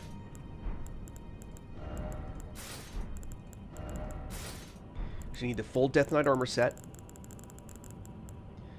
You then will use, let's see, standard incantation build with a bump from lightning. Alright, so you're going to go here, and you're going to go faster casting, because you always do faster casting. However, it is very tempting to go with the enhanced charge spells. Don't do that, actually. You want to do one of two things. You either want to do Shard of Alexander, or you want to do Faithful's Canvas Talisman. And that will depend on a couple different factors. I'm going to go with Shard of Alexander at this point. Weapon-wise. Now, I can't presently use the right weapon for this build because I didn't crank my dex up high enough for this build. So, I'm going to show you what the right item to use is. I'll grab it from my inventory, but I can't use it because I don't have enough points. You want the Bolt of Gransax, which is here. Okay, I simply don't have the I don't have the dex to use it. Not even close. So I can't even like crank my dex up and try and get there. I'm like 24, so I'm short by way too much. So it's the Bolt of Grand Sax is actually the weapon that you want to use. Because I don't have that, I need to pick a different lightning weapon. And there are a couple of options. I'm actually have not played with yet one of those options, which you get from the Death Knight, which is the Death Knight Twin Axes. There is also the Stormhawk Axe is also a lightning-based one, and you can always add lightning to... I'm going to grab the Great Katana because why not? It looks like fun. And I may give that one a try, but I can always add... And keep in mind, these are all level 1, so they're super low level. I can Ash of War that weapon, I think. Oh, I can't do Dragon Lord. My bad. So I'll do... I will do Lion's Claw, but I'm going to do it with lightning on Milady. And I'll use Milady as my weapon. This is not ideal, just to be clear. But for purposes of what I'm doing, we'll go with Milady with Lightning Claw. Okay. And then you'll want to use whatever... hold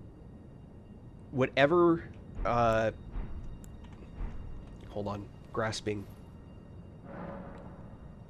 Man, you really got to stop banging on the keyboard. I know your kid's probably loving it, but come on, man. You're spamming my text.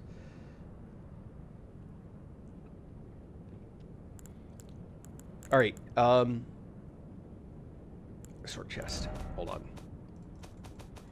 You want to get the Gravelstone Seal. And what you're going to do is you're going to change to having Golden Order in main hand, and you're going to put the Gravelstone Seal offhand. And I suggest that you consider having a shield as an option as well. And I should be easily medium weight. I have plenty of space for medium. My endurance is 80. No mods, Sykes. No mods.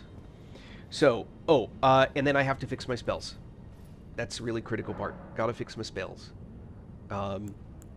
So, for spells, I always have Heal from Afar, Golden Vow, Pest Threads. I'm going to dump the rest, and instead we're going to go with Lightning. This one right here, Knight's Lightning Spear, is why you don't need the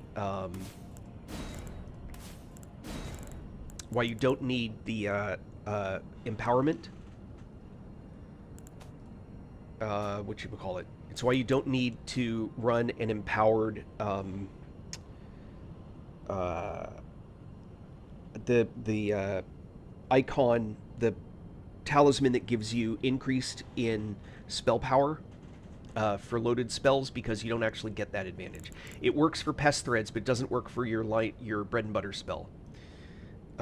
Let's see. All right, so we're coming here.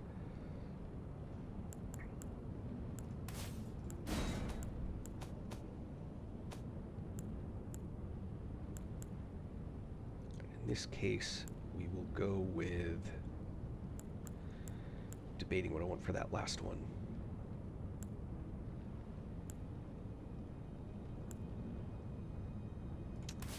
Do this. I'm not sure. I rarely use this spell, but this is your bread and butter. Is this spell right here?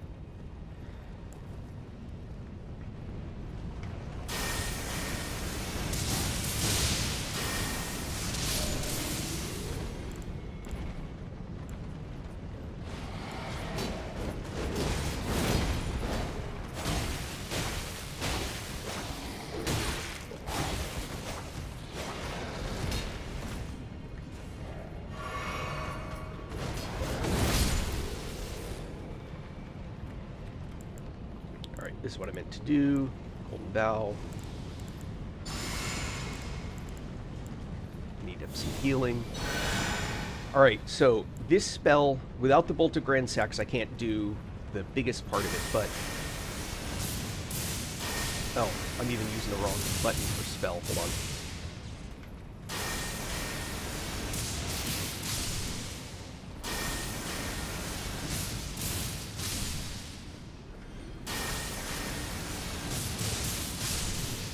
Now, the only catch is it's very FP heavy.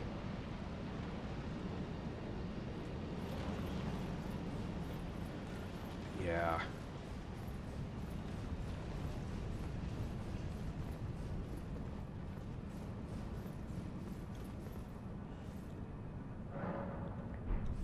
So this build is, in my opinion, the best all-around build in the game. It does a ton of damage. You have a ton of tools to work with.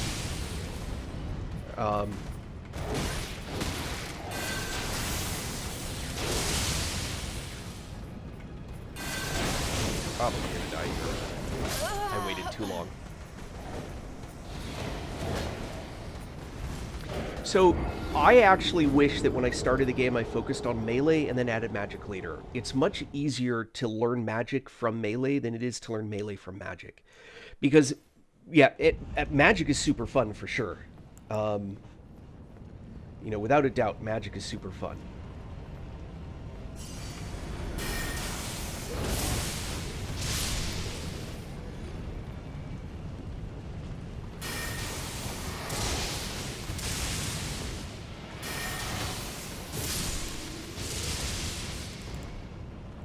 But this is hands down one of the best. It's easy, it's fun, it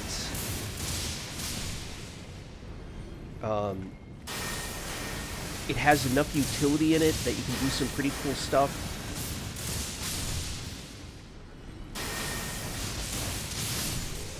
So let me add one little comment, and it has to do with this choice.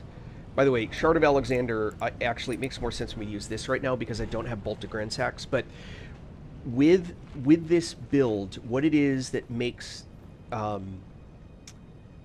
really centers this build is the synergy of all the pieces that you're using in it. So, why not use... hold on. Why not use... Where is it? This. Enhances charge spells Godfrey icon. And I will answer. So, the deal with the deal with this particular item is this. Remember the Blue Dancer thing, for those that have been sticking around for a while? The Blue Dancer thing is tied back to... the way that it's calculated is not what you would necessarily expect. Not the poise one, the goat horns, where it only does a little bit more. It only increases the amount that an enhanced spell increases. Let me say that again. When you enhance a spell, right? Here. Let me give you an actual example. Change this spell to this spell. Okay.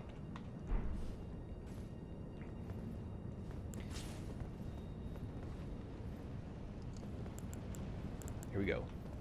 Okay, so notice that's enhanced, that's basic. They use the same FP. The difference is the enhanced version of the spell will do 1135.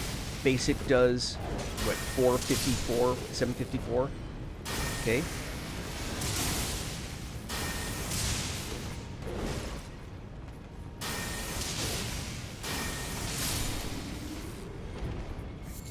Okay. That's with this. Without this... Actually, I'm running the risk of getting this whole room away, but alright. In 1330... Come on. Yes, this is a faith build. Right? Now, notice the difference in this spell between regular, 4 add-ons, right? And this is enhanced, 6. Those 6 do the same damage that the 4 did. So there is no increase in damage from being enhanced. Therefore, there's no increase in that. So those 4 versus 6 do the same damage whether or not I'm wearing that item. The center bolt, I believe, and I've actually never tested this theory before, but the center bolt, I believe, is still affected by. So, whoops. 607.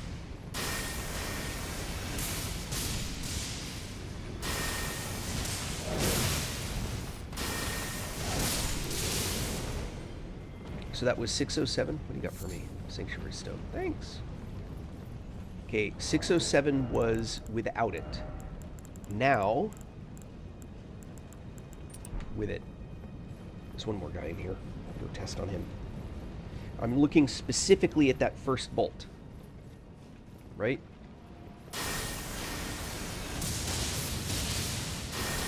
Oh, crap. I got it. Some of those guys are standing in water, and that changes how much damage lightning does, so... unfortunately, that's not a great test. I'm going to go back to my usual testing grounds back here. No. When you get high enough level, classes don't exist anymore. Classes are just your starting stats and starting gear. Class ends there. So you can be... I was a wretch. This character started as a wretch. I had no class. I had 10 and everything and all that. Once you can redo your stats, you can rebuild it. I've redone these stats a dozen times. I hope that kind of explains that in a way that's more useful. At very low levels, how you start is helpful, but it won't matter once you get high enough level. Alright, so... no, enhanced makes no difference in how much FP is used. Okay, so... 1092. What I'm looking for is the 1092 spell. Removing that. 950. I need to test that again, because the first guy I hit, he was unaware, so he took more damage. That guy became aware, he pulled his sword out, so he took less damage. For that reason. 950. Okay. Do that one more time.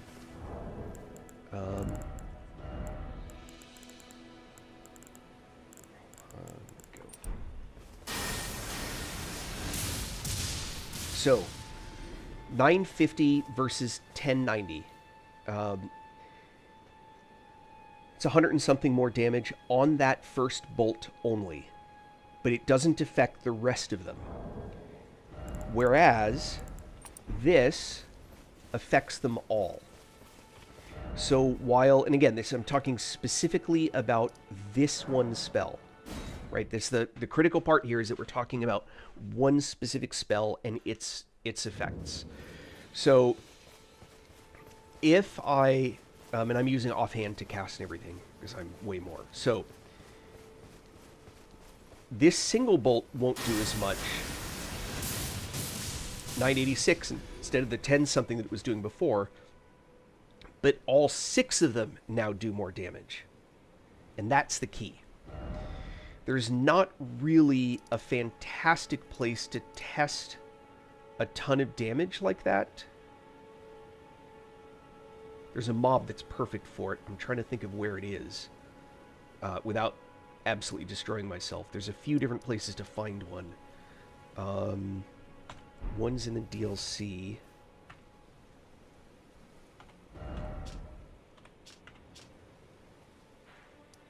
And it is down here.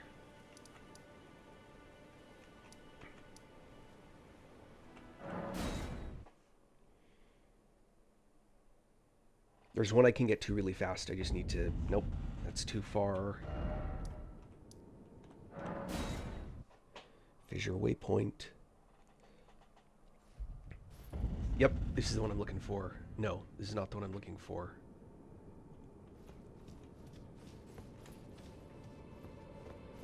What? Where am I? Isn't that funny? I am actually very close to where I want to be. Hold on.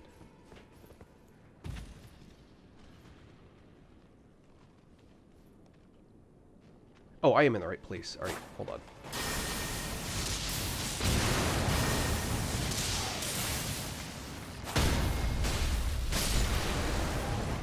Hold on, this guy's going to come back. I need to finish him off. Ah, it's that stupid guy throwing those things. I wasn't really paying attention. Alright. Time to take shit more seriously.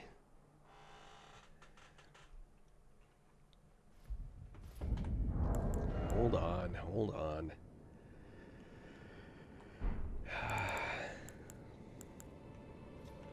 There's actually reason for me to have this one spell. I'm going to get rid of the lightning spell. It's one thing to consider is having at least one copy of a spell like this. This is where I meant to be.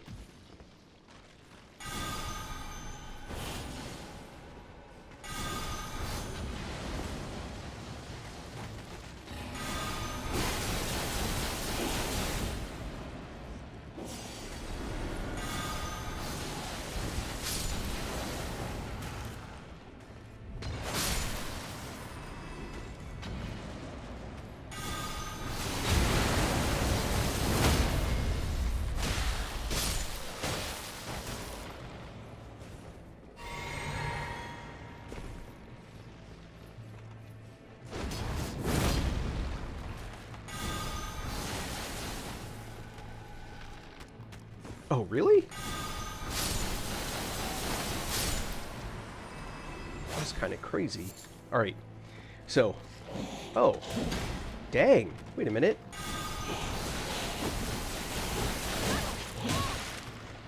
Nope, I'm gonna die again. Where'd those two guys come from? I don't know where those came from. I thought there were only the three. Oh, that's what I get.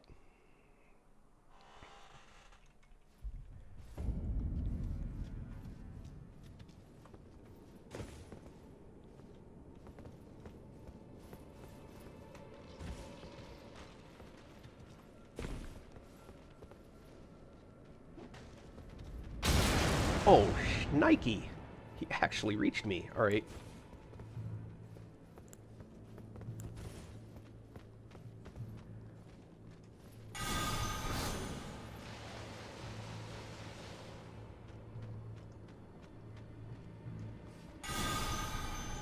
Oh, never mind.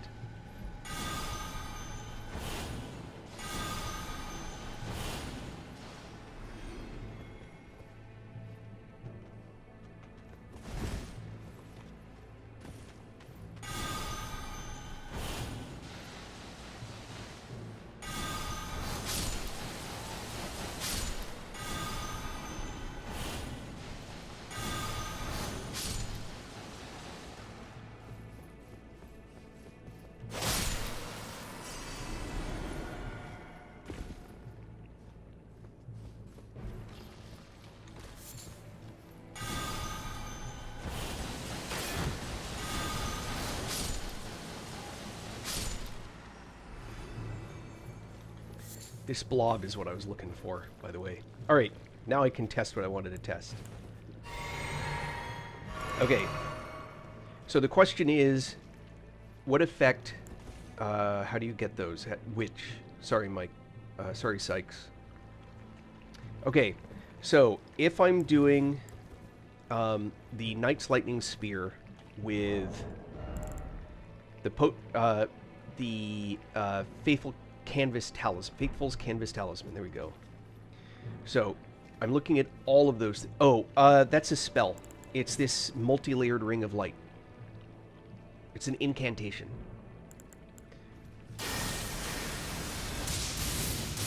So 3168 is what that did fully charged.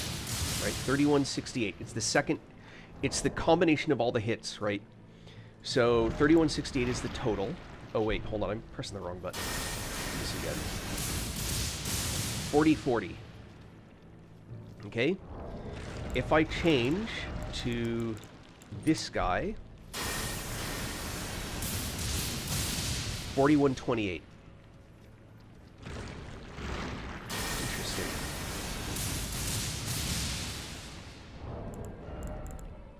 That is contrary to what I read. We may have just learned something new and interesting. 4128 versus... No, that can't be right.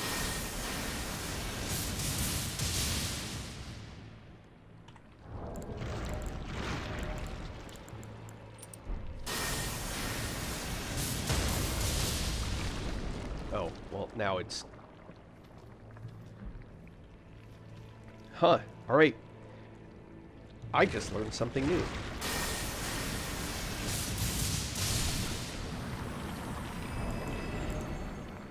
It is still advantageous to use this. This is why we test.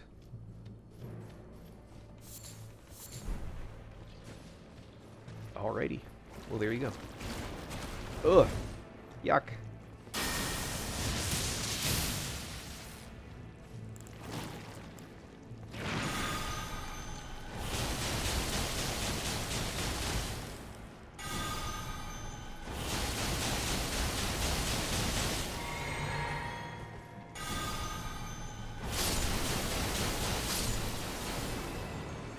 Alright. There we go. So, electric build. Now I'd have something to do differently than I do normally. Alright, now there's another option for this build. I'm going to leave... Wait, I'm still in combat with something. What the heck am I in combat with?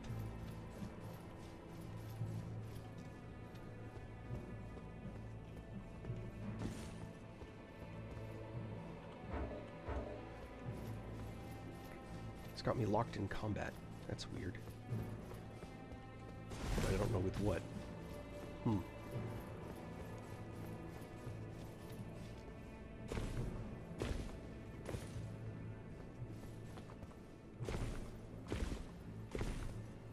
Guess I'm going to get myself out of combat this way. Oh, I forgot these.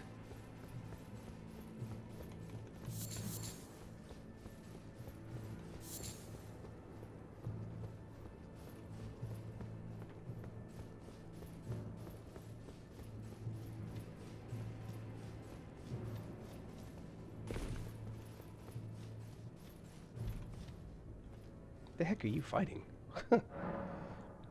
Alright.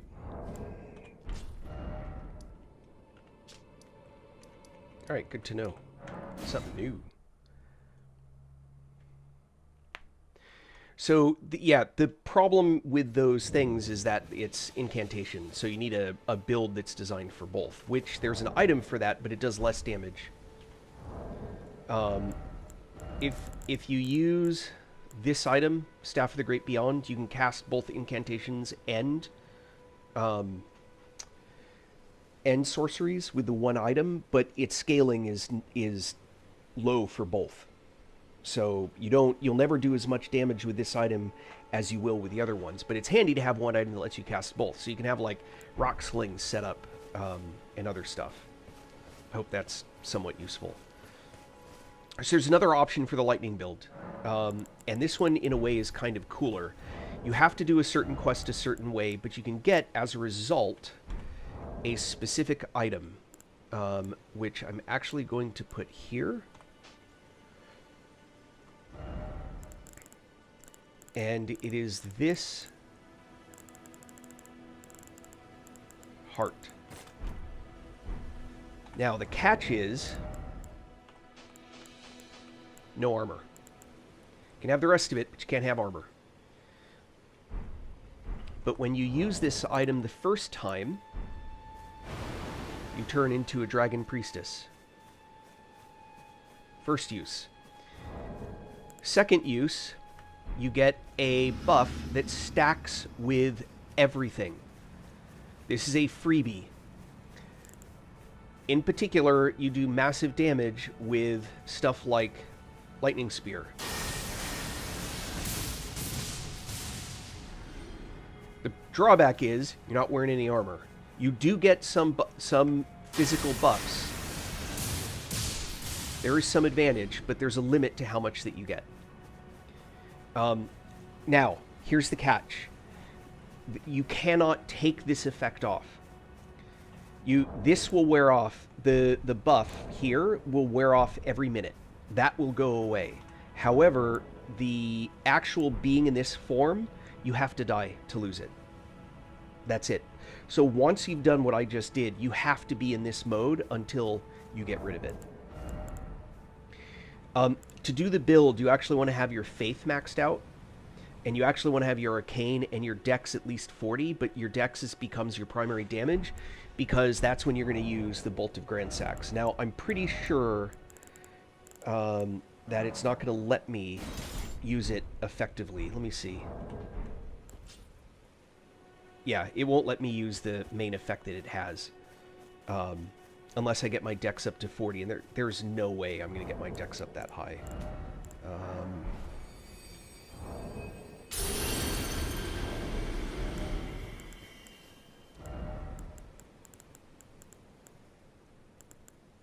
Dex is 29, which is just not enough.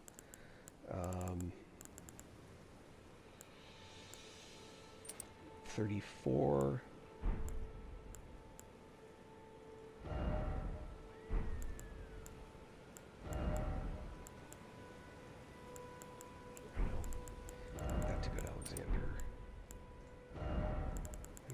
think I can stack those, can I? No, I can't stack these.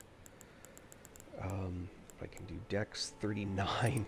And I can't wear anything here that would increase my dex. So I can't get enough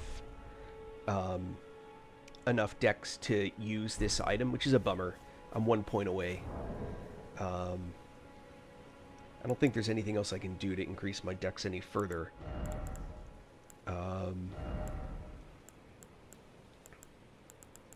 Because I can't wear any armor. I'm pretty sure none of these... Yeah.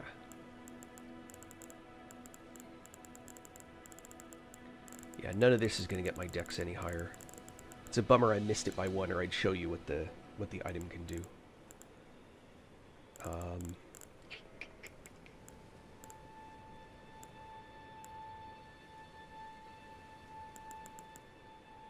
Yeah, it's funny.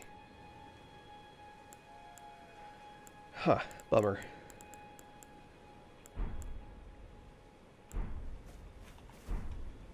Anyway, but Bolt of Grand Sax, it's a laser beam. Oh, all right. I can. It's a temporary fix, but I didn't even think of that. Yep.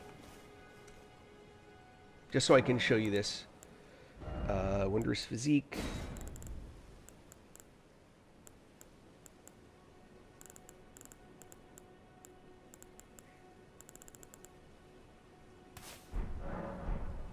All right.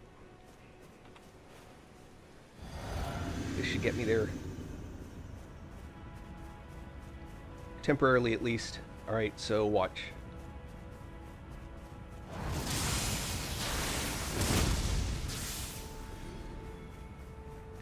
And you'll notice that it's not just the fact that I hit him for a ton of damage. Watch what happens to his body. He gets blown back. And you can actually knock some pretty powerful guys. These actually stagger Crucible Knights. In many cases. So he goes way up into his little thing. Yeah.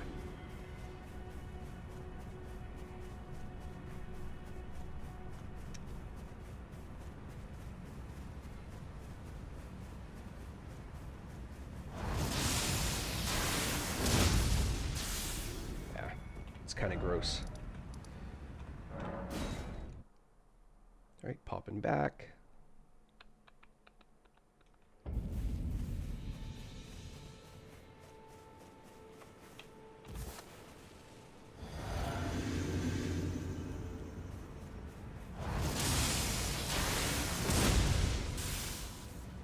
Even that guy. So he's got his guard up. Yeah. He's super low level.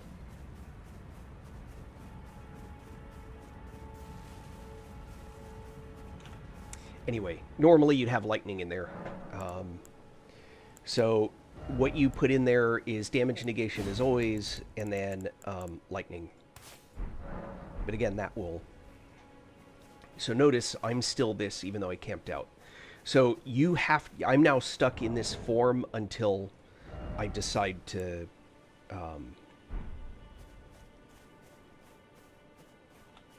never tried law of regression. Yes. I killed Placidusix in 3 hits. It would have been 2 if I knew that I could have done it that hard. I beat... I mean, Elden Boss was pretty quick.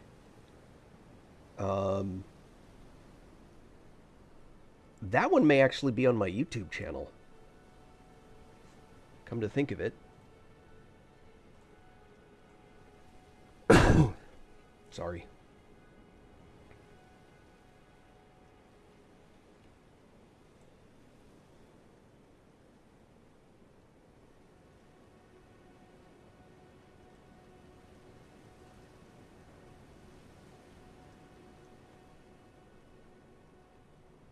I'm looking to see if I've got...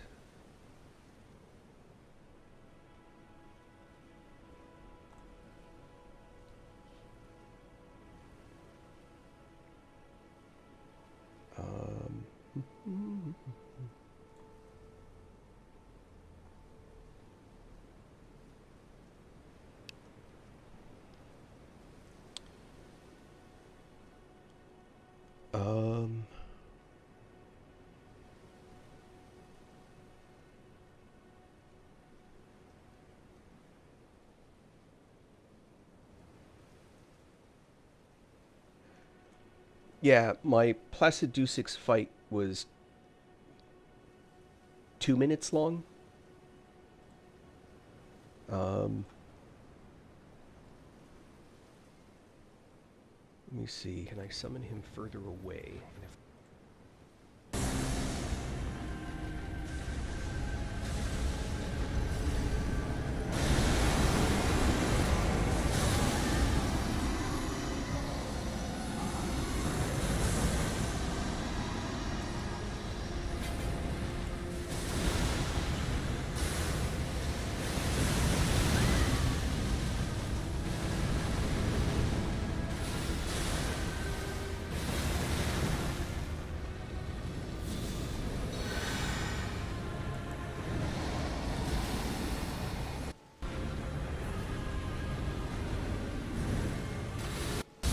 most of the fight I spent trying to...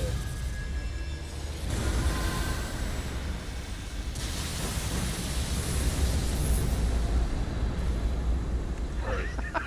Yeah, give me a sec. Give me just a moment. Un momento. I don't know how well...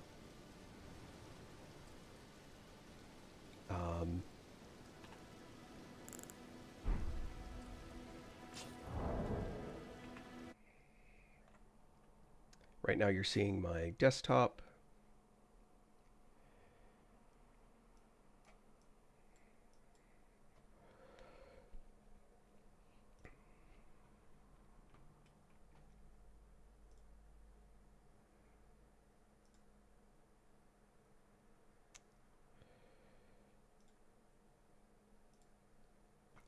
Who I am is not exactly a secret. My videos... I have no idea if you're going to hear anything or not. Can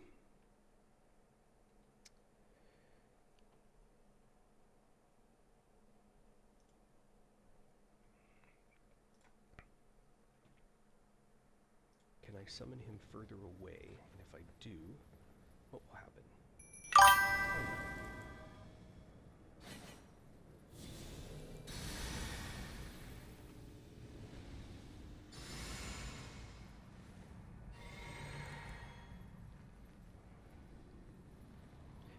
I had no idea that it was going to go like this. If I'd known that it was going to go like this was attempt 2 or 3. If I had any idea it was going to go like this, I wouldn't have gone this route at all. I figured it was going to be a sustained fight, and I wasn't entirely wrong. But that's why I loaded it with... I hit him with Rot first. But look at what Pest Red Stud to this guy. By the way, look at the health bar. I mean, I'm only at 40 health.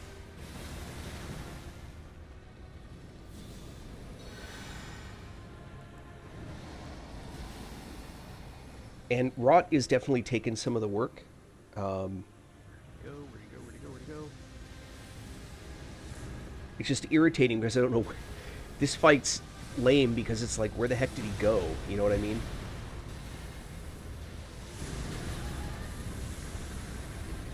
So once I finally get to where I can actually hit this guy again, notice he flies... I clipped his wing with that random shot. So once I finally get to where he's going to stick around, that tells me where he's going to be, by the way. Or where he went before he did this whole thing. Anyhow. So watch his health bar from here.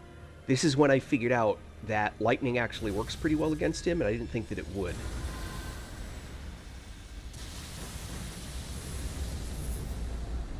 That was one cast. Anyway. Really?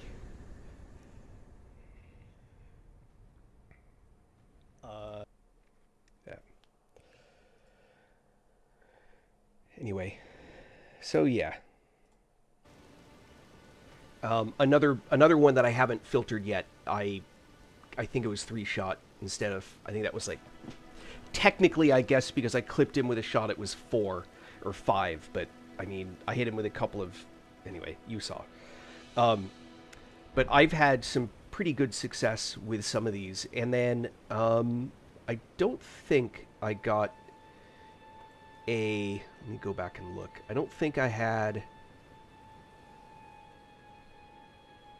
I haven't been keeping up with processing my... my kills. I did a bunch with a magma build, and that was kind of gross. I one-shot, not single-hit Millennia, but I killed her the first time that I encountered her when I was running the lava build or magma build. The game uses both terms. And then the same thing is I completely chewed up Commander Gaius. And this is on NG+, by the way. So I completely chewed up Commander Gaius with magma. It's less than a 2-minute fight. It's about 1:30. And then I have somewhere Millennia being beaten by Comet of Azure, which was really fast. And I have this last time that I beat, what's his name? A Consort Radon. I beat him. Basically, once I got into the last phase, I killed him in, like, 1 shot, I think. I single-shot him in the last phase. It took a while to get it lined up perfectly, but I got him down with Comet of Azure. Comet of Azure has an unfair setup that gives you the ability, if a boss will stand still, to utterly annihilate a boss. Because you can just keep shooting it. There's no... As long as the flask keeps giving you free mana, just keep going and going and going. And watch the health bar just melt its way down. Anyhow, I gotta take a break. I need to get some food, probably get some real-life stuff done. I hope this wasn't too terribly boring. I tried to give some decent explanation. I hope everyone has an awesome day, and I'm sure I will see y'all again